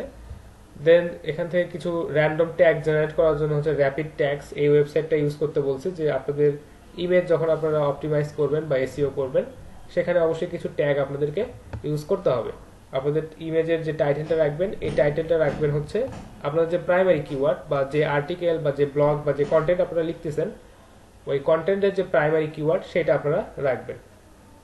ইমেজ সাইজটাকে রিডিউস করার জন্য একটা ওয়েবসাইটের কথা বলছিলাম, যে ইমেজের সাইজ যদি আপনারা রিডিউস করতে চান, যে ইমেজের কোয়ালিটিটাকে ঠিক রেখে যদি আপনারা একটা ইমেজকে ছোট করতে চান বা সাইজটাকে যদি কমাতে চান তাহলে এই ওয়েবসাইটের কথা আপনাদেরকে বলছিলাম। এরপরে যেটা বলছিলাম যে ইমেজে অবশ্যই আপনারা লোকেশনটা অ্যাড করার চেষ্টা করবেন। তো লোকেশনটা কখন অ্যাড করবেন, যদি আপনারা যে ওয়েবসাইটের জন্য কাজ করছেন বা যে আর্টিকেলটা আপনারা লিখছেন সেই আর্টিকেলটা যদি কোনো পার্টিকুলার মানে দেশ বা দেখা যাচ্ছে পার্টিকুলার কোনো প্লেসকে রিপ্রেজেন্ট করে, যেমন computer price in Bangladesh, laptop price in Bangladesh, এই যে দেখেন এখানে বাংলাদেশ এই ওয়ার্ডটা বা একটা নির্দিষ্ট লোকেশনকে তারা কিন্তু নির্দেশ করছে, সেক্ষেত্রে অবশ্যই আপনারা এই লোকেশনটা আপনাদের ইমেজে অ্যাড করে দিবেন, জিপিএস এর লোকেশনটা অ্যাড করে দিবেন। এটা কিভাবে অ্যাড করবেন সেটা দেখানো হয়েছে, এটা আপনারা সবাই প্র্যাকটিস করবেন। একটা বিষয় যেটা একটা কি দেখানো হলো, যে ইমেজের যে সময়টা আপনারা ইমেজে অবশ্যই একটা তারিখ দিবেন বা ইমেজটাতে আপনারা অবশ্যই একটা সময় উল্লেখ করবেন, যাতে করে আপনাদের ইমেজটাতে বা দেখা যাচ্ছে কিওয়ার্ডটা যদি আপনারা এইরকম ইউজ করেন যে কম্পিউটার প্রাইস ইন বাংলাদেশ 2021 বা 2021 এই ধরনের যদি কথা আপনারা উল্লেখ করেন তাহলে অবশ্যই ইমেজটাতে আপনারা ডেটটাকে সুন্দরভাবে মেনশন করে দিবেন। আচ্ছা, তো এই কাজগুলো কমপ্লিট করবেন, তাহলে মোটামুটি একটা ইমেজের এসইও এখান থেকে আপনাদের কমপ্লিট হবে। আরো অ্যাডভান্স কিছু টেকনিক আছে, তো ওগুলো আপাতত আপনাদের জন্য এখন প্রয়োজন নাই। তো এইটুকু যেটা বললাম এইটুকুই আপনাদের জন্য ইমেজটাকে এসইও করার জন্য যথেষ্ট। আচ্ছা, একটা বিষয়, যখন আপনারা কোনো ওয়েবসাইটে যখন ইমেজ আপলোড করবেন সেখানে একটা অল্টার ট্যাগ ইউজ করার অপশন থাকে। অর্থাৎ অনেক সময় আপনারা দেখবেন যে ফেসবুকে যাওয়ার পর আপনাদের পেজটা লোড নিচ্ছে না, কিন্তু এখানে দেখাচ্ছে যে ইমেজ কন্টেইনস, দেখাচ্ছে যে পিপল বা দেখাচ্ছে ইমেজ কন্টেইনস পেট বার্ড বা দেখাচ্ছে এই ধরনের কিছু কথা ওখানে ওই ইমেজের পরিবর্তে ওখানে লেখা থাকে। তো এগুলোকে আসলে বলে যে অল্টার ট্যাগ বা অল্টারনেটিভ ইনফরমেশন। তো অনেক সময় কি হয় যে কোনো কারণে আপনার ইমেজটা লোড নাও হতে পারে, আপনার ওয়েবসাইটটা আপনার আর্টিকেলটা হয়তো লোড হয়েছে কিন্তু কোনো কারণে ইমেজটা মিসিং, ইমেজটা লোড হয় নাই, দেন ওইখানে ওই অল্টার ট্যাগটা শো করবে। তো এটা অবশ্যই খুবই ভালো একটা প্র্যাকটিস বা গুগল এটাকে খুবই ভালোভাবে অ্যাপ্রিসিয়েট করে যে আপনার সাইটটাতে যদি অল্টার ট্যাগ ইউজ করা থাকে, যে কোনো ইমেজের ক্ষেত্রে যদি অল্টার ট্যাগ ইউজ করা থাকে এটা আপনাদের জন্য ভালো, এবং দেখা যাচ্ছে গুগল আপনাদেরকে অবশ্যই একটা ভালো নজরে দেখে। তো অবশ্যই যখন ইমেজ অ্যাড করবেন তখন অল্টার ট্যাগ ইউজ করার চেষ্টা করবেন। তো এই তো মোটামুটি বেসিক বিষয়গুলো আপনাদের সাথে বললাম। আর টেকনিক্যাল এসইও এর কিছু বিষয় বলছিলাম, সেটা হচ্ছে যে কনিক্যাল ট্যাগ এবং হচ্ছে মোবাইল ফ্রেন্ডলিনেস চেক করা, এটা তো বলছি অলরেডি। এই তো, আর কোনো বিষয়ে আলোচনা করছি বা আপনাদের মনে হচ্ছে যে যে বিষয়টা বলছি বা কোনো কিছু বলা প্রয়োজন?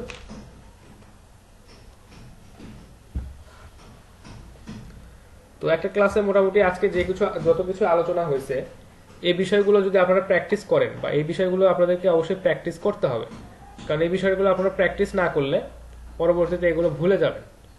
এবং দেখা যাচ্ছে যে এই টুলগুলো যদি আপনারা প্র্যাকটিস না করেন বা যে ওয়েবসাইট বা যে লিস্টগুলো আপনাদেরকে আজকে দিছি এগুলো যদি আপনারা প্র্যাকটিস না করেন তাহলে দেখা যাবে যে আপনাদের জন্য পরবর্তীতে এই টুলগুলো বা এই ওয়েবসাইটগুলো ইউজ করা কঠিন হবে এবং আপনারা পারবেন না।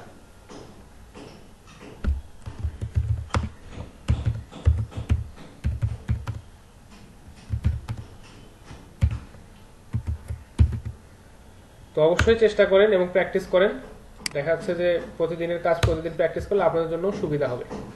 তো এই লিস্টটা আপনাদের সাথে আমি শেয়ার করে দিয়েছি, তো আপনাদের যাদের প্রয়োজন এই লিস্টটা থেকে আপনারা এই ইনফরমেশনগুলো বা এই ওয়েবসাইটগুলো নিতে পারেন।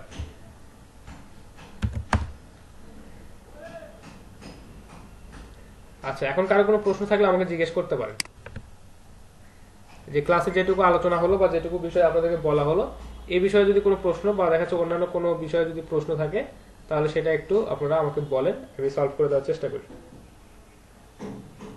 নাইম ইসলাম আকাশ,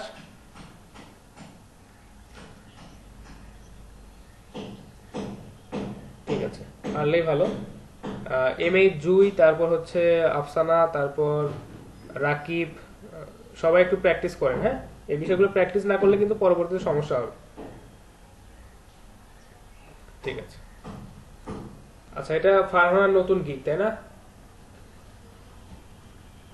এটা নতুন গিগ পাবলিশ করবেন, আপাতত এখনো করেন নাই তো। আচ্ছা, targeted B2B lead generation, email listing and data entry, ঠিক আছে, দিতে পারেন।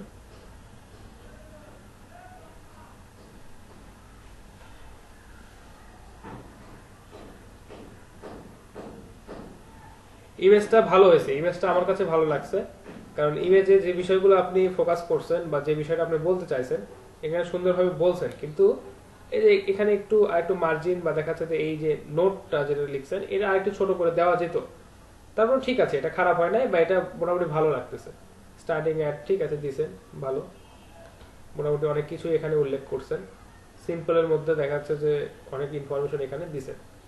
আচ্ছা, বলছেন যে বেসিক প্যাকেজটা 50 ভ্যালিড লিডস ফার্স্ট, আচ্ছা ফার্স্ট কি,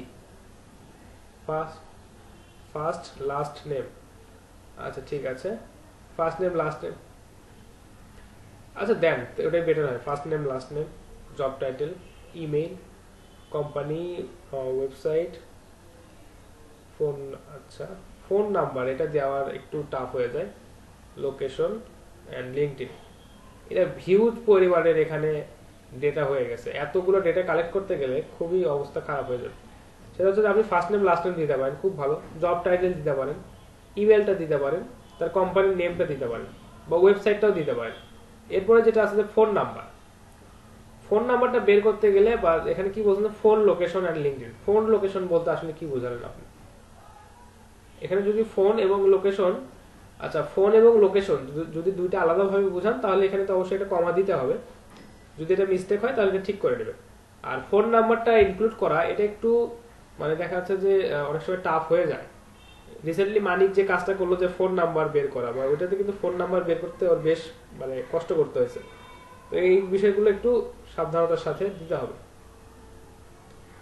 ঠিক আছে, আচ্ছা দিছেন যেহেতু প্রাথমিক অবস্থায় দেন, সমস্যা নাই। ইমেজটা মোটামুটি ভালো হয়েছে, আমার কাছে ইমেজটা বেটার মনে হয়েছে। আরেকটা কিছু অ্যাড করছেন, হ্যাঁ খুবই ভালো, কাজের একটা স্যাম্পল এখানে অ্যাড করছেন, এটা অনেক ভালো। স্ট্যান্ডার্ড, বেসিক, আচ্ছা বেসিক, স্ট্যান্ডার্ড, প্রিমিয়াম, ঠিক আছে।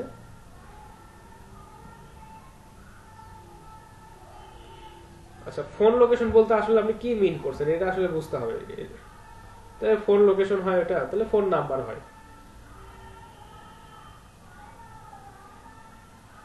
আপনি একটা জাস্ট একটা কাজ করেন, এখানে জাস্ট যেটা লিখবেন যে হচ্ছে 50 ভ্যালিড লিডস, তারপর লিখবেন হচ্ছে এখানে ব্র্যাকেট দিবেন, একটা সুন্দর একটা 50 ভ্যালিড লিডসে এখানে একটা ব্র্যাকেট দিবেন, দিয়ে লিখবেন যে first name last name, job title, তারপর দিবেন হচ্ছে ওয়েবসাইট এবং দিবেন হচ্ছে কন্ট্যাক্ট ইনফরমেশন। এখন আর বাকি এইসব কিছু লেখার দরকার নেই, কন্ট্যাক্ট ইনফরমেশন লিখলেই হবে কি যে আপনার কাছ থেকে ক্লায়েন্ট কন্ট্যাক্ট ইনফরমেশন হিসেবে ইমেল চাক বা ফোন নাম্বার চাক সেটা উনি বলে দিবেন।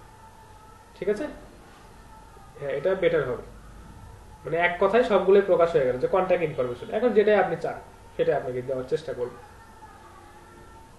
আচ্ছা, তো অ্যাবাউট দিস গিগ, ঠিক আছে।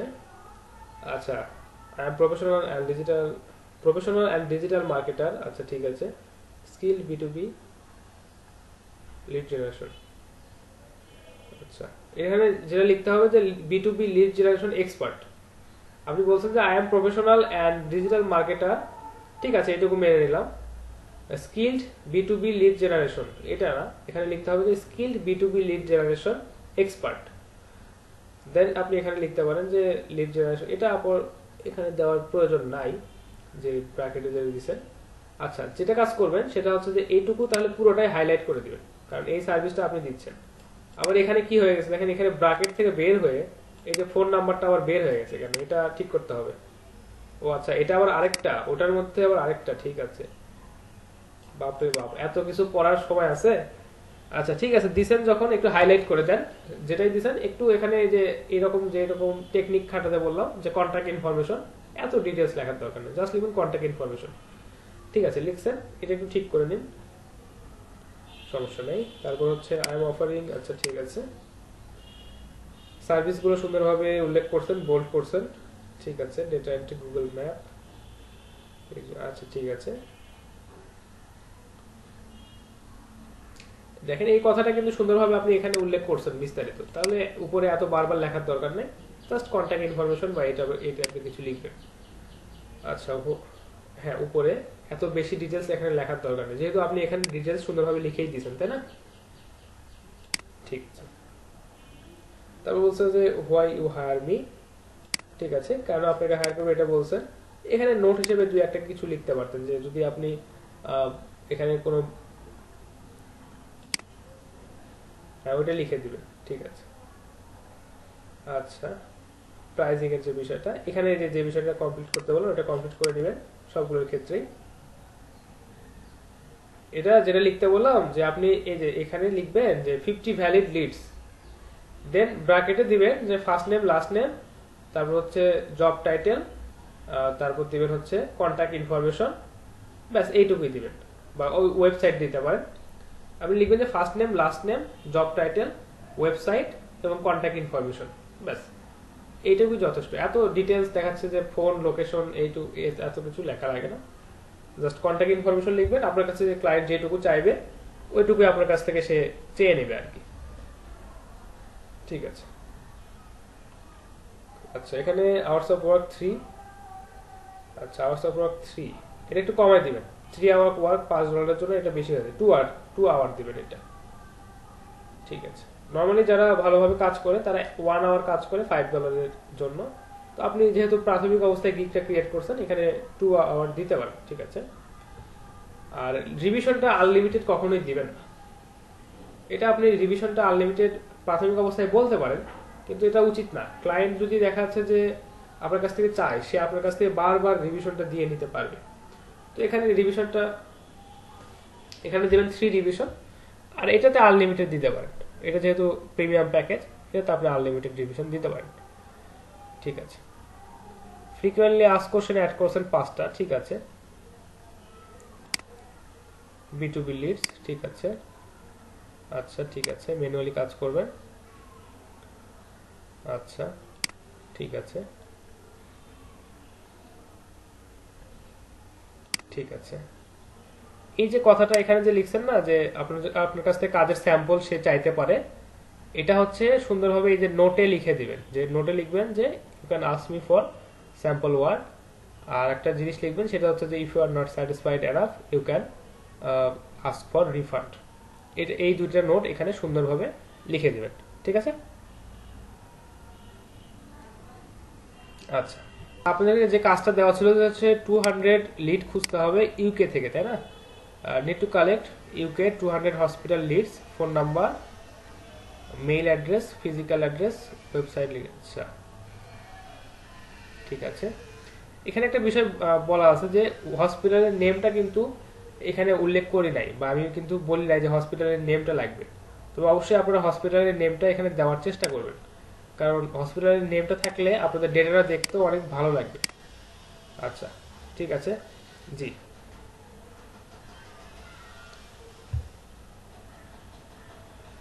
আচ্ছা, গিগের জন্য জি বলেন, সমস্যা নেই।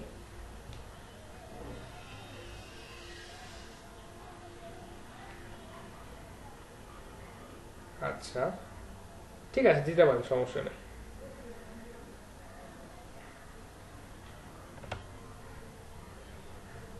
আচ্ছা দেন, সমস্যা নেই। আচ্ছা, আফসানা কয়টা খুঁজে পাইছেন? 100 কয়টা? 167।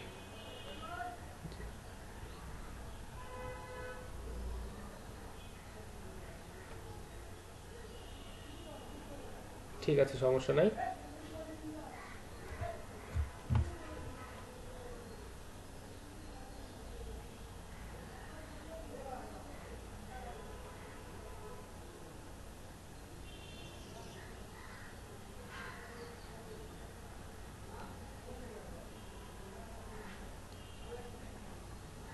আচ্ছা, ঠিক আছে, চেষ্টা করছেন বের করার, এটা অনেক ভালো একটা বিষয়। আপনাদেরকে এখন যে অ্যাসাইনমেন্টগুলো দেওয়ার চেষ্টা করবো সেখানে মেইনলি চেষ্টা করবো যে একটু কঠিন ধরনের অ্যাসাইনমেন্টগুলো আপনাদেরকে দেওয়া, কারণ আপনারা এতে করে বেশি থেকে বেশি পরিমাণ রিসার্চ করবেন, ওয়েব রিসার্চ করবেন, এতে আপনারা অনেক বেশি কিছু শিখতে পারবেন। আচ্ছা, অনেক বেশি পরিমাণ প্রবলেম অ্যারাইজ হবে, দেন আপনারা সেই প্রবলেমগুলো আমার কাছ থেকে সলভ করে নিতে পারবেন, সমস্যা নেই। এই কারণে একটু যে কাজগুলো দিচ্ছি একটু সময় মতো ভালোভাবে করার চেষ্টা করেন। এটা হচ্ছে রাকিব হোসেন। আচ্ছা,